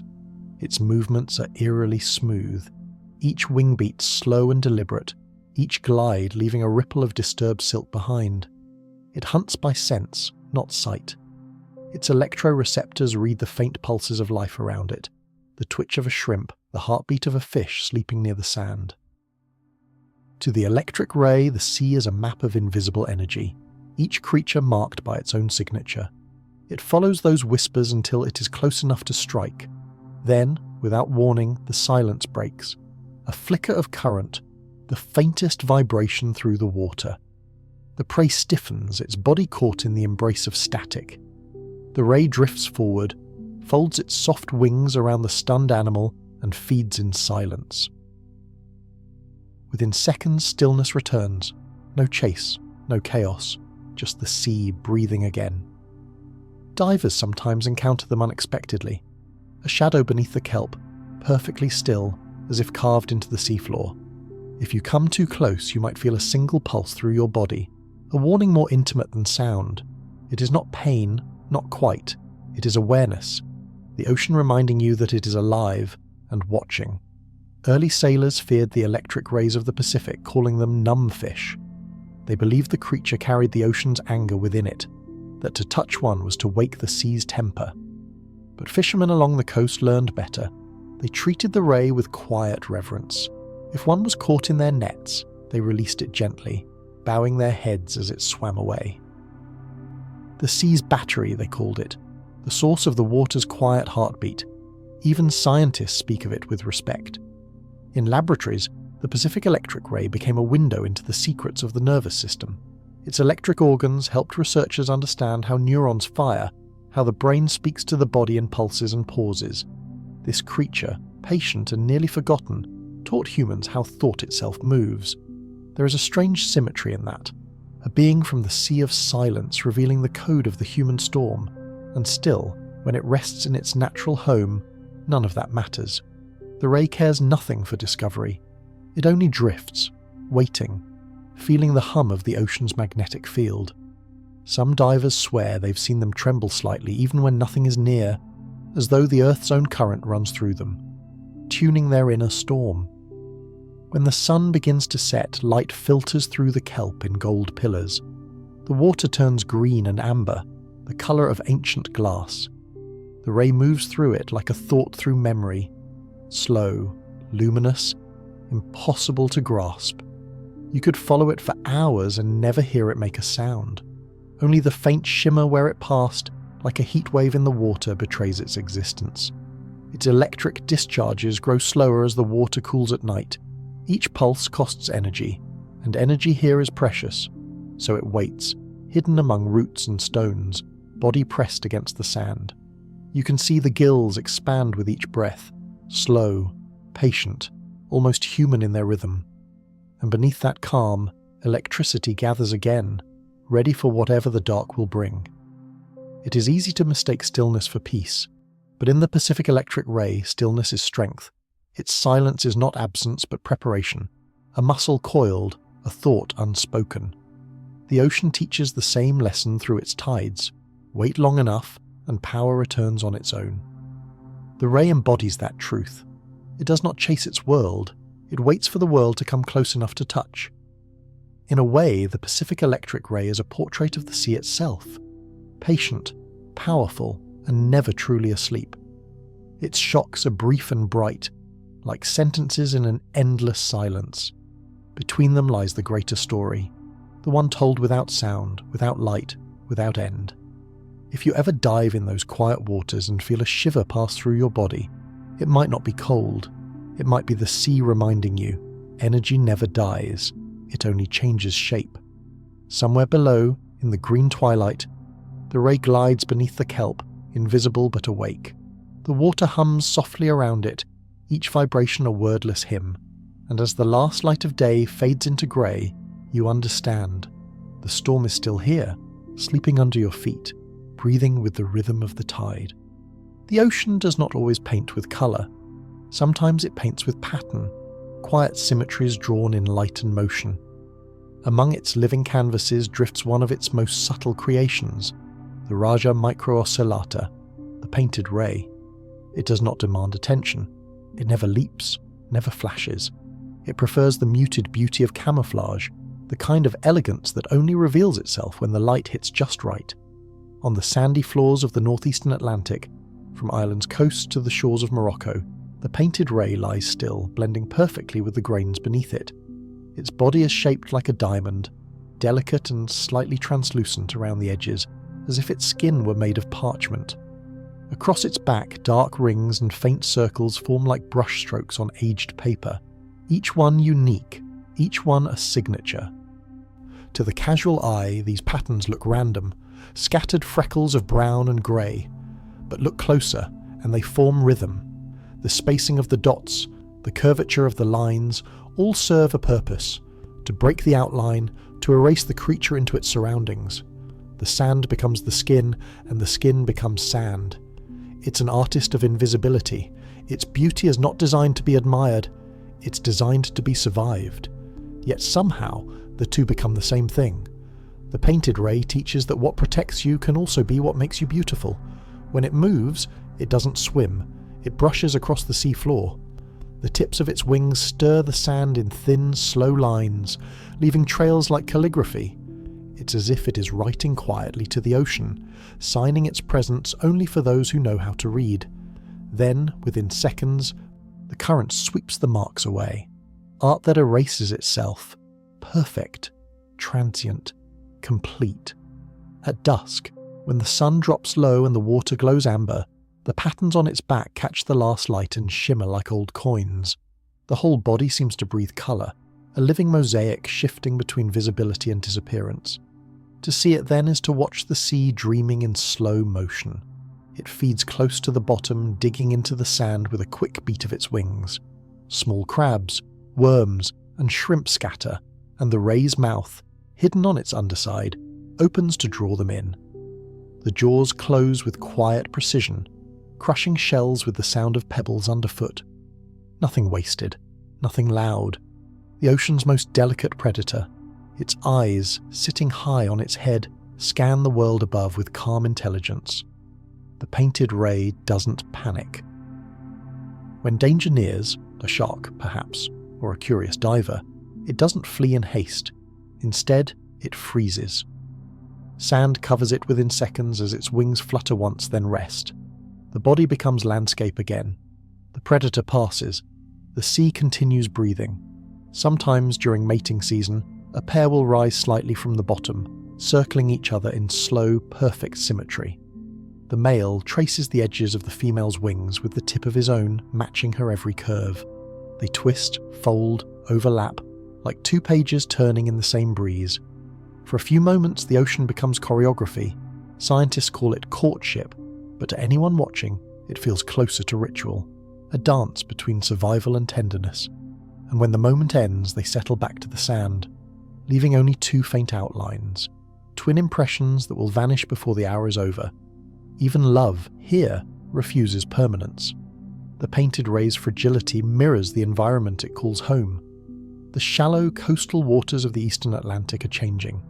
Trawling nets drag across the seabed, scarring the very sands that once hid and sheltered it. Pollution dulls the clarity of the light, and so the painter fades with its canvas. Marine biologists studying it often say it is a creature of gentle defiance. It does not fight the destruction, it persists within it. Each new generation learns to blend not only with sand, but with shadow, the darker sediments of a damaged sea. adaptation as art. Its texture is soft like wet suede, but lined with tiny spines along the back. Invisible armour. Even beauty has edges. And when caught in a net, the ray will whip its body with surprising strength, striking the air in a rhythm like thunder underwater. A flash of motion, then stillness. It refuses to surrender quietly, even if silence is its nature. Those who study them sometimes tag their wings with tiny sensors. Months later, they find the same individuals hundreds of miles away, their migration patterns written across the continental shelf like brushstrokes across a page. One ray can cross entire coasts in silence, travelling through waters colder and darker than most creatures can bear. Always near the bottom, always close to the sand. Because that is where the light falls slowest, where the colours linger the longest. When you watch a painted ray gliding over the seabed, you begin to see the world differently. You notice how the grains of sand shimmer when disturbed. You notice the play of shadow on the skin of the water, how nothing ever truly stays still. The ray does not separate itself from its surroundings. It becomes them. Perhaps that's what art really is, the ability to vanish so beautifully that what remains feels fuller. At night, when the moon filters through shallow water, its body takes on another hue, silvery, almost blue. The circles on its back reflect the faint starlight above. To the eye of the sea turtle or the shark, it disappears completely. But to the diver floating nearby, it looks like a painting made of quiet light, like an artist signing its work in reflection. If you could listen closely then, you might imagine hearing the brush of its wings over the sand, the sound of grains rearranging, of the sea being rewritten one small gesture at a time. And if you followed it long enough, through silt and current and flickering light, you'd realise that the painted ray's greatest masterpiece is not its body nor its pattern, but its vanishing. Because in a world that never stops moving, the act of disappearing gracefully is its own kind of beauty. So it drifts, half seen, half imagined, writing its slow poems of sand and skin. The tide erases them, the sea remembers them, and somewhere between the two, the artist continues painting quietly, eternally, beneath the moving light. If the painted ray is a poem, then the thornback ray is a relic, a sculpture carved by the oldest chisel in the world. Time, its body wide and flat like a shield, is covered in rows of small hard thorns that gleam faintly under the cold light of the North Atlantic. To touch one is to feel history itself, rough, resilient, enduring. Rajaclavata has swum through these waters for over 150 million years. Its lineage predates most continents as we know them. It has watched glaciers carve valleys, rivers form, and civilizations rise and vanish on the shores above. Yet it remains almost unchanged, a design so perfect that evolution chose not to interfere. Its skin, thick and sand-coloured, blends into the cold seabed. Across its back, the spines stand in jagged rows, like rivets on ancient armour. The tips are bone-white and sharp, capable of drawing blood even from a careless hand. Along its tail, the spines grow larger, turning into hooked barbs. It is not a weapon meant to strike first, it is a message. Do not disturb what has already survived everything. Despite its fearsome appearance, the thornback ray is peaceful. It spends its days gliding just above the seafloor, its wings stirring up clouds of fine silt that shimmer like smoke in dim light. It feeds on worms, crustaceans, and small fish, crushing shells between teeth that are less like blades and more like cobblestones. Each bite echoes the patience of deep time. When it hunts, it does not chase. It simply waits.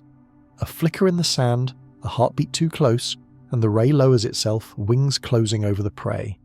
A muffled snap, a pulse of dust, and then silence again. To witness it feed is to see balance in motion. It kills not from hunger, but from cycle. One life folded into another, one movement completing the circle. There is something almost regal about its posture. Its body, though flat, seems to hover like a crown resting just above the earth. Even its eyes, round, golden, unblinking, give the impression of ancient patience. It does not need to look often. It already knows the sea.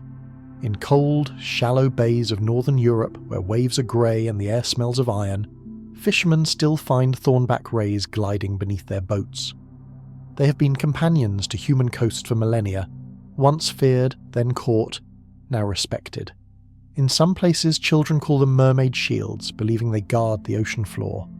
Old sailors claim their thorns were forged by Neptune's spear, scattered across his chosen soldiers, and in a way, that legend feels true, because to see one move through the bleak green water is to feel the weight of endurance, a creature that has weathered every change, from ice ages to oil spills, from the silence of prehistoric seas to the roar of engines. Its beauty is not soft like coral or colourful like reef fish. It is the beauty of survival, of structure, of scars. The thorns that protect it are not decoration. They are memory. Each spine marks the edges of its past. The near escapes, the predators deflected, the centuries endured. The older the ray, the more ridged its back until it resembles a living fossil, a document written in calcium and pain. And yet, it is tender in its own way. When thornbacks mate, the male gently bites the edge of the female's wing, not to hurt, but to hold. They spiral slowly toward the seabed, their bodies touching, pressing, moving together in ancient rhythm. It's a dance repeated since before the first birds learned to fly. Afterward, the female lays her eggs in small rectangular capsules, mermaids' purses the sailors call them, with curling tendrils at each corner. These strange black pouches wash ashore sometimes, empty and dry, their shapes like folded letters from the deep. To hold one is to hold the memory of something that once flew underwater. For all its resilience, the thornback ray is not invincible. Trawling and overfishing have scarred its world. The same nets that scrape for cod and sole tear up the seabed where the rays rest and breed. The armour that once defied sharks cannot defy steel, and still they remain, scattered, stubborn, invisible to most. Their presence is quiet, their defiance wordless. In aquariums, thornbacks often rest motionless for hours, pressed against the glass. Visitors tap the pane, hoping for a reaction. The ray does not move. It looks back, steady, calm, as if the noise of the human world cannot reach it. And maybe it can't. Maybe in that gaze the creature carries a wisdom so old that our noise simply dissolves against it.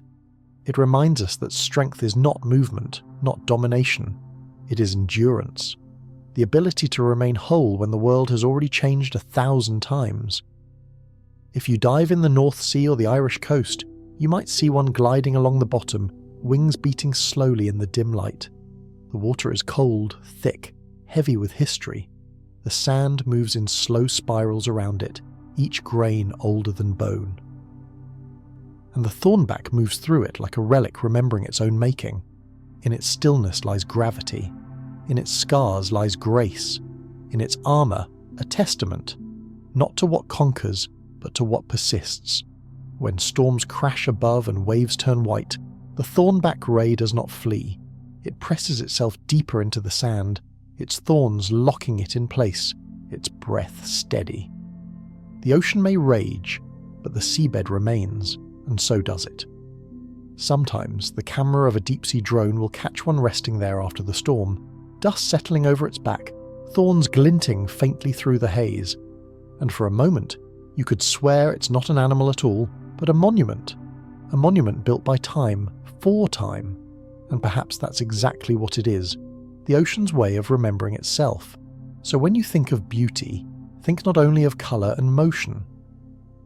Think of the thornback ray lying beneath the cold waves, carrying centuries across its skin, unmoved, unbroken.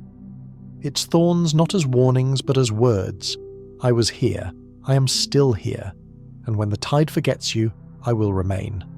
There are moments in the sea when everything seems to hold its breath, when even the current hesitates, as if afraid to disturb what drifts there.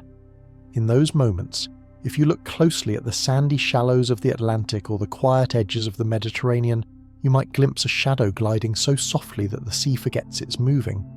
It is wide, weightless, and pale, its body shaped like the memory of a wing. That is Gymnura altavella, the butterfly ray. The most fragile of all rays and perhaps the most serene. Its wings can stretch nearly 4 meters across, but they are thin as whispers. The body itself is scarcely thicker than paper. If you could touch it, It would feel like water pretending to be skin. It moves not by strength, but by surrender, letting the tide lead, letting the ocean decide. To see one from above is to see a ghost of the sky reflected below. Its edges blur into the sand, its motion almost too graceful to follow. It flutters, truly flutters, like the creature for which it is named, not swimming in strokes but trembling in soft waves, as if the sea itself were breathing through it. It is harmless, almost painfully so. No venomous barb, no defence but beauty. Even its teeth are dull, made for crushing small shellfish buried under silt. When disturbed, it does not lash out. It vanishes, pressing itself flat against the seabed, its pale body fading into invisibility. A single ripple of sand, and the butterfly ray becomes part of the landscape again. But when it chooses to rise, when it decides to move, the water changes. The sand lifts, the light bends, and suddenly the ocean seems to exhale. It drifts upward, not to flee but to feel. Wings lifting, folding, unfolding, shimmering in the blue. Every movement is silence sculpted into motion. Ancient sailors once believed these rays were the souls of drowned lovers, reunited at last beneath the waves. Their broad, soft wings were seen as the ocean's way of holding two bodies together forever. The sight of a pair gliding close was thought to be good luck, a sign that love, even in loss, could still find its way home. There is tenderness in how they move together. When two butterfly rays meet, they circle each other slowly, tracing spirals that never quite touch.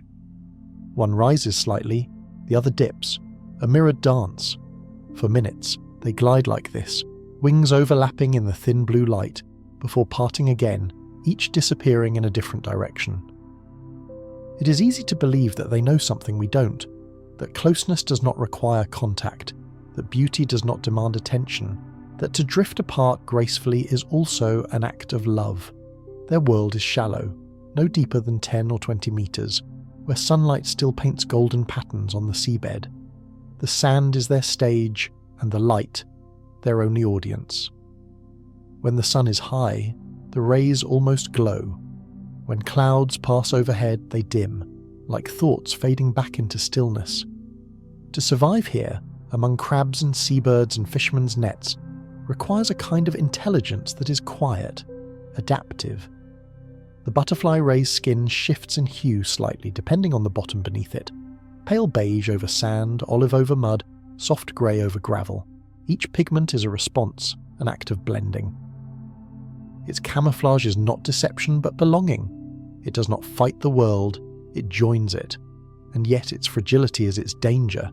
It is easily caught in nets meant for others. Its wings tear easily. Its heart, large and slow beating, stops quickly when removed from the water. Once common across both sides of the Atlantic, it has grown rare now, its gentle migration shrinking with each passing decade. In some places it has vanished altogether, leaving only stories among the fishermen who once saw its wings rise with the tide. To the sea, its disappearance would be quiet. No noise, no collapse, just one less ripple in the water. But to those who have watched it, it feels like losing a piece of the ocean's soul. In captivity, the butterfly ray refuses confinement. It often stops eating, floating motionless at the bottom until it fades.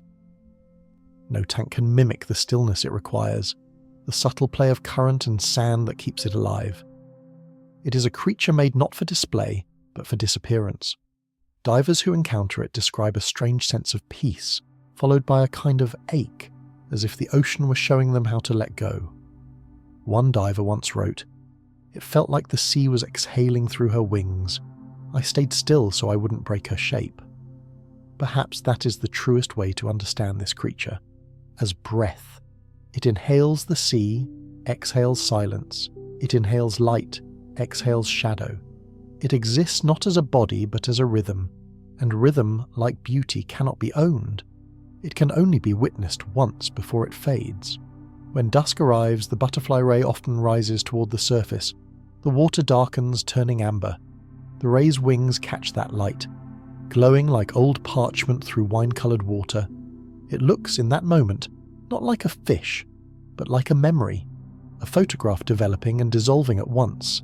Then it sinks again, back to its bed of sand, where it folds its wings and sleeps. If you could stand at the shore and look out, you would never know it was there. the sea above looks calm, unmarked, but beneath, in the thin layer where light and earth meet, the butterfly ray lies still, as patient as a secret. It does not seek eternity. It only asks for a few quiet moments of flight each day, a few ripples of sunlight, a few breaths of moving water. And in that small wish, perhaps, it resembles us. Because what it teaches, in its softness, its surrender, its silent grace, is not how to live forever, but how to live lightly. When the night comes, the stars shimmer above, and the waves mirror them below. Somewhere between those reflections, the butterfly ray drifts, not falling, not rising, just being. A wing in the dark, moving to a music only the sea can hear. There are rays made of colour, rays made of thunder, and then there is one made almost entirely of light. Itoplatea zonura, the clear ray, seems less like an animal and more like a reflection that has chosen to stay. It drifts through the shallow, calm waters of the Indian Ocean and the Western Pacific, where coral gardens fade into white sand plains and sunlight falls in trembling ribbons. Here, the water itself seems thinner, more fragile, as though reality could dissolve if disturbed, and that is where the clear ray lives, between what is seen and what is only imagined. Its body is translucent, so transparent that you can see the faint shadow of its organs within, the slow rhythm of its heart, the soft pulse of its gills. The light passes through it and scatters on the sand beneath, painting ghostly halos that move with every flick of its wings. It is as if the sea has tried to paint its own reflection and forgot to stop halfway. To watch it is to question the boundary between presence and absence. It glides across the seabed, wings moving in calm, deliberate waves. Each motion ripples through the sand, reshaping light itself. When the sun shifts, it disappears completely, its outline erased, its form dissolved into pure shimmer. Then, when a cloud passes or a diver breathes nearby, it reappears, rebuilt from brightness. It does not hide like the butterfly ray or the painted ray. It does not bury itself under sand. Instead, it trusts in transparency, an invisibility born not from earth, but from air and water. It lives by vanishing beautifully. The clear ray is small compared to its relatives, rarely more than half a metre across. Its wings are perfectly rounded, like the edges of a lens. Its tail, long and thread-like, trails behind like a drawn line on a blank page. Along the tail runs a faint streak of milky white, the only consistent colour on its body. In some angles it looks like a brushstroke left behind by light itself. Its eyes are large, dark and impossibly calm. When you meet them, it feels like looking into something older than thought, not emotionless, but empty of fear. Because what could frighten something that barely exists? The clear ray moves in pairs, sometimes in threes. Scientists have noticed they swim close together, always in perfect sync, mirroring each other's every motion. When one turns, the others follow, tracing spirals and ellipses that resemble the slow choreography of celestial bodies. Each glimmer seems to orbit the other. To the human eye, the effect is hypnotic. It looks like light itself is learning to dance. They feed gently, hovering just above the seabed, mouths opening and closing like slow breaths. Their diet is simple: plankton, tiny crustaceans, and the smallest worms hidden beneath the sand. But to feed, they must stay close to the light, where visibility betrays them. That is their paradox. Survival requires exposure, and yet, somehow, they endure. The sea has always loved paradoxes. At midday, when the sun is high and the surface shimmers like liquid glass, the clear rays seem to vanish completely. Divers can swim through their shadows and never know. It's only when the light begins to soften, when the water turns golden and the world loses its sharpness, that they appear again, hovering low. Gliding in pairs, their wings outlined faintly in silver. Some locals call them mirror fish, others breathing glass. Old fishermen near Sumatra say they are born from the reflections of the moon when it touches the sea. On windless nights, when the water is still asleep, you can sometimes see them just beneath the surface, pale shapes crossing under the lunar glow, like dreams wandering through memory. In motion, they seem to carry the light with them. Each turn of the wing catches a fragment of sun, and holds it for a second longer than it should. It's a fleeting act of defiance, proof that even something so fragile can alter the path of light. But fragility has its cost. The clear ray's transparency makes it vulnerable. Its thin skin tears easily against coral, its body sensitive to pollution and heat. As the oceans warm, their habitats shrink. The clarity they depend on, that perfect stillness of shallow water, is clouded now by silt and bloom. The mirror they live in is breaking. Still, they move as if unaware of the loss, gliding through murkier seas with the same patience, the same grace. It's as if their nature is to believe in clarity, even when the world around them darkens. If you ever dive at dusk, when the surface burns orange and the sea below turns blue-grey, you may see them rising slowly from the deep sand. They ascend like ghosts returning to a forgotten temple. For a few minutes they circle each other, two faint lights drifting closer, closer, until they seem to merge. Then without warning they separate, dissolving into opposite directions. The light they carried scatters, becoming nothing again. Perhaps they are teaching something in those quiet moments, that connection need not be permanent to be profound. When night comes, the water loses all colour. The moon takes over the duty of illumination. Down below, the clear rays continue their slow passage, reflecting that silver light in soft pulses, each one a heartbeat of the sea. If you hover still enough, you can see them pass beneath you like living mirrors, each one carrying the sky on its back.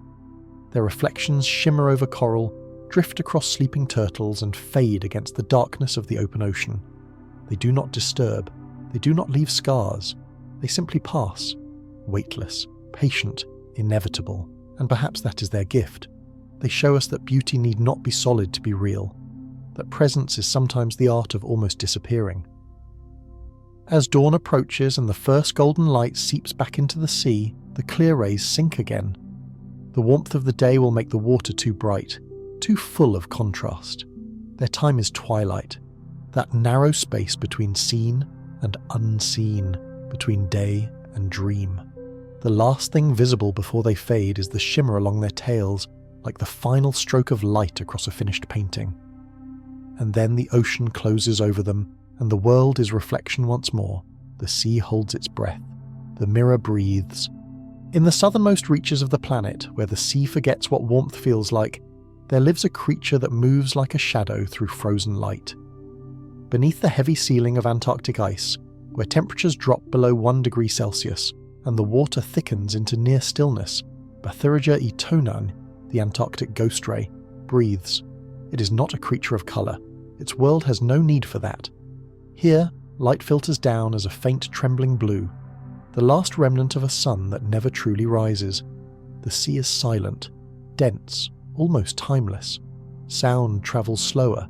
Even gravity feels different, gentler, as though the planet itself softens in this faraway quiet. And within that silence, the ghost ray glides. Its wings are broad and pale, the colour of pressed snow. The texture of its skin is not smooth but slightly gelatinous. A thin layer of mucus coats its surface, preventing ice crystals from forming. Its body has adapted to the impossible. Antifreeze proteins course through its blood, stopping it from freezing solid in a world colder than death. Its eyes, black and wide, are made for twilight, reflecting the faint shimmer from the ice above like tiny obsidian mirrors. It moves slowly, almost reverently.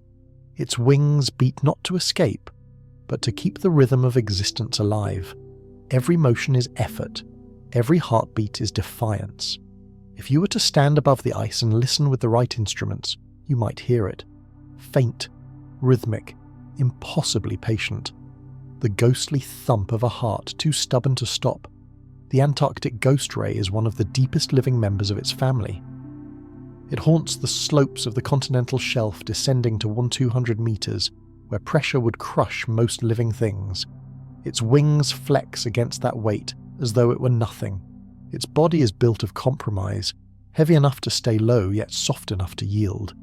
To see it in its natural realm is rare. Cameras lowered from research vessels catch only fleeting glimpses, a pale silhouette passing through a cone of artificial light. Wings moving in slow arcs, the body fading back into the dark like mist dissolving into breath. It feeds in silence, scavenging the sea floor for brittle stars, worms, and small crustaceans. It moves like a ghost through the sediment, stirring faint trails that rise and linger, curling in slow motion. Even the sand seems reluctant to let it go. Sometimes, when an iceberg above shifts or cracks, the thunder travels downward through the water. The ghost ray does not flinch. It glides on steady, the noise absorbed into the density of its world. It has known this sound all its life. The groan of ice, the deep echoes of melting, the constant shifting of an old, cold planet trying to breathe. There are few companions here. No coral gardens, no schools of bright fish. Only the occasional lanternfish glowing faintly in the dark, or the dim pulse of a jelly drifting like a slow heartbeat of the abyss. The ghost ray moves among them as something both alive and spectral, not a predator, not prey, but a keeper of the quiet. Its very name, ghost ray, is not a metaphor, but an observation. In the unbroken blackness, its outline is often seen only in reflection, a pale shimmer against an unseen ceiling, a moving light mistaken for memory. When scientists first captured one on film, they described it as a white shadow moving through liquid night. One researcher later wrote, "It was like watching the ocean dream of snow." That is the ghost ray's world, a dreamscape of temperature and time. Its blood runs cold but steady. Its metabolism, slower than almost any known fish, allows it to exist where others fail. Its heart beats so infrequently that between each pulse, several seconds of silence pass, long enough to mistake it for stillness, long enough to believe it has stopped, but it hasn't. It never does. The ghost ray's patience is infinite. It may live 50, 60, even 80 years, drifting through the same fields of mud and stone, tracing the same routes around the frozen continent. Generations of humans rise and vanish in the time it takes this creature to complete a single lifetime. Sometimes, as the ice thins and sunlight touches the upper layers for the first time in months, the ghost ray ascends. Slowly its wings carry it upward, through layers of blue and violet. Above, the underside of the ice glows faintly with trapped light, a ceiling of greenish fire. It brushes close to it, wings almost touching, as if in greeting. Then it turns, descending again into the deep, carrying a memory of warmth it will not feel again for years. To exist here is to live in constant dialogue with death, and yet there is no despair in it, only endurance. The Antarctic ghost ray is a hymn to persistence, a moving monument to what survives when everything else yields. Its slow breathing keeps the ecosystem alive, part of a chain that recycles the small, forgotten fragments of life that drift down from the upper ocean. What the sun abandons, it transforms. What freezes, it keeps. Its enemies are few. Even the great Antarctic toothfish keeps its distance. Perhaps it senses something in the ghost ray's stillness that does not belong to the living. When the ray moves, even predators pause. Its very pace commands respect. To humans, it remains mostly unseen, a mystery beneath ice too thick to break. But its absence on the surface is not erasure. It is proof that the world continues in places we never look. When the southern winds blow and the ice cracks open in long sighs, the sea below flickers with dim light. Somewhere in that breath, the ghost ray glides beneath, wings stretching wide, echoing the shape of the cracks above, as if mirroring the planet's own fractures. Its life is both fragile and eternal.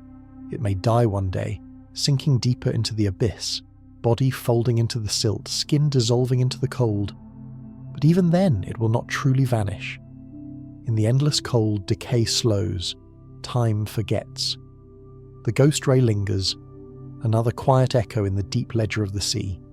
And perhaps that is what eternity truly looks like. Not endless light, but endless stillness. When you imagine it now, that pale shape drifting under a continent of ice, heart beating once every few seconds, wings brushing the dark, remember that it is alive at this very moment. While you sleep, while the world above burns or freezes, while the stars turn without sound, it moves, a whisper beneath the weight of the planet. A heartbeat beneath the ice, the last breath of a sea that never stops dreaming. After the frozen silence of the Antarctic, the sea warms again. The light returns, gold and gentle, rippling over shallow estuaries and soft mangrove shores. Here, where salt and river water meet in blurred currents, life swirls like laughter. The water tastes of sun and silt, and gliding just beneath its surface like the shadows of wind over sand are the Rhinoptera bonasas, the cow-nose rays. They travel in vast schools, hundreds, sometimes thousands at once, each shaped like a small, fluttering kite. Together they move like the tide itself has learned choreography, rising and folding in rhythmic waves, a living ribbon of bronze and silver stretching for miles. If you stand on a pier above them, you'll see the shimmer of their wings catching sunlight. Gold, brown, and copper blending into the seafloor. When the current shifts, they turn in unison, and the entire sea seems to breathe. Their name comes from the curious shape of their heads, a pair of rounded lobes at the front that curve like a soft smile. From below they look almost cheerful, as if the ocean itself had chosen to wear a face of calm contentment. But beneath that gentleness lies quiet strength. The cow-nose ray's jaw is made of layered dental plates, thick, flat, and powerful.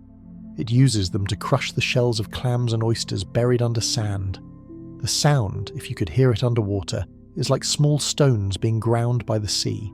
Each bite sends a cloud of tiny fragments swirling upward, where small fish gather to snatch the leftovers. In this way, the rays feed not just themselves, but everything around them. When feeding, they turn the water cloudy, digging in rhythmic pulses.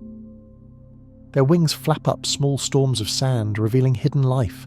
Worms, shrimp, and tiny crabs. It's messy, communal, beautiful. The seafloor reshaped, then resettled, like the page of a book rewritten every day.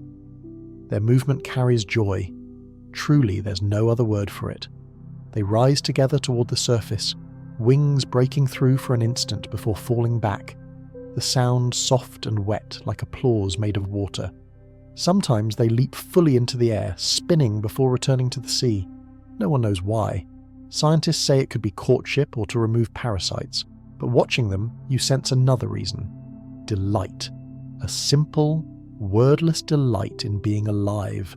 Their migrations are long and astonishing. Every year, as the seasons turn, they travel along the coasts of the Americas, from the warm Caribbean up to the Chesapeake Bay and beyond, always moving in great schools, always together. From above, they look like drifting clouds. From below, like a ceiling of moving light. Divers describe it as standing in the middle of a living sky. Thousands pass overhead, their wings casting shadows across the seabed like slow rain. Each ray moves in perfect rhythm with its neighbours, as if guided by one vast invisible heartbeat. And perhaps they are, because these rays are social in a way few sea creatures are. They communicate through subtle shifts in position, through water pressure and body angle, a silent language written in waves.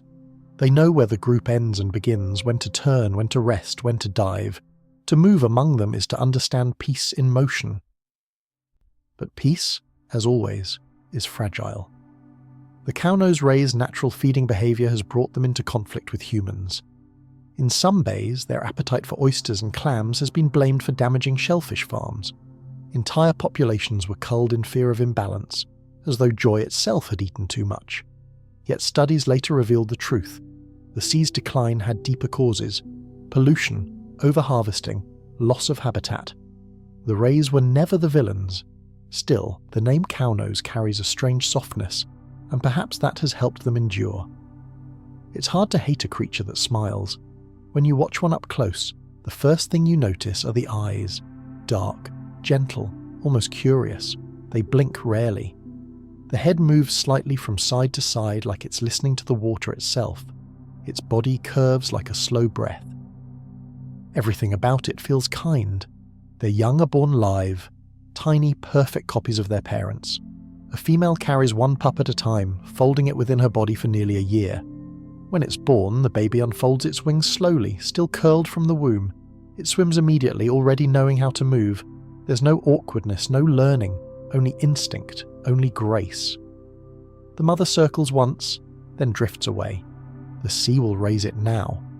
In the late afternoon, when the sunlight lowers and turns copper red, the cow-nose rays gather near the surface. Their wings catch the glow, turning the water to molten gold. From the air, it looks as though the ocean itself is aflame, each ray a spark flickering across it.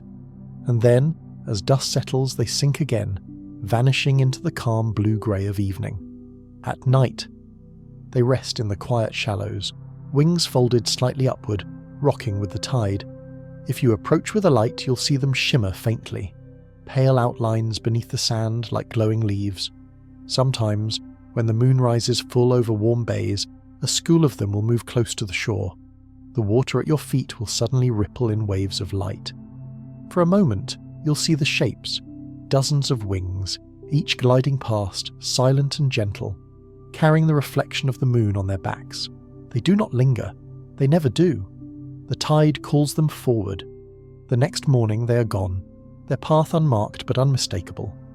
The sand remembers where they passed. Small swirls, small signatures of flight. Perhaps that is their message, that joy is not loud and movement does not need to leave scars. They are the laughter of the sea written in silence. When storms come, when the water darkens and the sky falls heavy, the cow-nose rays stay near one another, forming tight circles beneath the waves. They move slower then, wings brushing lightly, bodies touching. It looks like comfort, and maybe it is. In the language of the sea, togetherness is the only shelter that matters, and when the storm passes, they rise again, 1,000 smiles beneath a clearing sky. Somewhere between the silt and the sun, the cow-nose rays keep gliding, each one a small golden breath of the ocean's happiness, each one proof that gentleness can survive in a restless world. If you listen closely, you might hear it, the faint flutter of wings under shallow water, the sound of peace breathing. In the warm lagoons of the Indo-Pacific, where the sea glows turquoise and coral gardens sprawl like underwater cities, lives a creature that looks as though it were painted by the ocean's own hand. The Tenura limmer, the blue-spotted ribbon-tail ray, small, graceful and luminous, is a breath of colour in a world built from silence and sand. You can spot it in the shallows, gliding just above the seabed where sunlight filters down in slow, rippling patterns. Its body is the colour of wet jade, soft, translucent green that deepens toward the edges of its wings. Across that emerald skin, scattered like fallen stars, are perfect circles of electric blue. Each spot glows faintly, shifting shade as it moves through light, not shining exactly but whispering colour, and trailing behind it the tail, long, slender, and marked with a ribbon of the same impossible blue. Near the base, hidden beneath its beauty, lie 2 venomous spines, sharp and glimmering like glass. They are not weapons of aggression. They are boundaries, drawn in the language of pain, to remind the world that gentleness must sometimes protect itself. It is a small ray, rarely more than 1/2 metre across, but its presence transforms everything around it. As it moves, the water seems to brighten. Sand stirs softly beneath it. The coral sways. The sea feels younger. It spends its days weaving between coral heads and seagrass beds, tracing a path so smooth it feels rehearsed. Unlike the great mantas or the somber ghost rays, the blue-spotted ray lives close to the light, close to the colour of day. Its home is the place between beauty and danger, where the reef blooms, but predators prowl. When the sun is high, it buries itself in sand. Only its eyes remain above, blinking slowly, the blue spots still visible like the stars that refuse to fade after dawn. It can stay hidden for hours, breathing quietly, every inhale lifting a faint puff of dust. Then, when evening cools the reef, it rises again, emerging like a thought returning to the surface. Night is its time. As the coral polyps open and the reef begins to feed, the blue-spotted ray glides out to hunt. Crabs, shrimp and small mollusks. It tracks them by smell and the faint electric pulses of their nerves.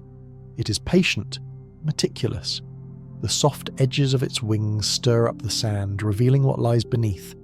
Then it presses its mouth down gently, crushing its meal with flat, pebble-shaped teeth. The act is silent, efficient, almost tender. The reef around it glows with bioluminescence, tiny flashes like stars rippling through a black sea, and there, in that living cosmos, the blue-spotted ray becomes a comet, a streak of motion trailing a luminous ribbon behind it. If you follow it long enough, you'll see something else, the way it pauses, mid-flight, folding its wings slightly as if listening. The ocean at night hums with low frequencies, the drumming of distant fish, the shifting creak of coral branches, the faint crackle of shrimp. In that hum, the ray seems to find rhythm. Its movements align with the pulse of the reef itself, every turn synchronized with the heartbeat of its world. Local legends in the Maldives and Polynesia speak of it as a spirit of the sea's gentleness, the guardian of sleeping coral. Fishermen once believed that seeing one before a storm meant protection, that it could calm the waves. They called it the ribbon that ties the sea together, and truly, when it moves, the ocean feels bound by grace, by silence, by something unspoken and unbreakable. Yet, like all beauty, it is fragile. Its world, the shallow lagoons, the coral reefs, is dying. Bleaching, pollution, heat, and noise have begun to undo the perfection that raised it. The rays retreat, fewer each year, their bright blue fading from once crowded shallows. But those that remain still carry the old light. They still weave their quiet paths between anemones and coral spires. They still breathe softly under the weight of the tide. They still sleep under sand that remembers every ripple of their wings. If you swim gently enough, slowly, letting the current carry you, you might see one resting. Its body half buried, its eyes calm and reflective. Move closer, and the blue spots shimmer, refracting the sunlight into tiny halos. It's impossible not to pause. The human heart, so quick to rush, suddenly learns to slow, because the blue-spotted ray does not rush. It moves at the pace of water itself, the only pace that matters beneath the waves. Its venom, though feared, is rarely used. The sting is a last resort, a small reminder that every softness contains a line it cannot let you cross. Divers who know the reef respect that. They give it space, not out of fear, but reverence. To see one glide away is a privilege, a glimpse of serenity made flesh. Sometimes, during dawn, when the water is glassy and the first light spills through the surface, a small group of them will rise together, their ribbons of blue curve and cross tracing invisible patterns over the reef. From above, it looks like calligraphy written in motion, poetry made of colour and current. Each ray follows the other, not to lead, but to echo. The water carries them in loops, slow and circular, until they vanish again into the coral shadow.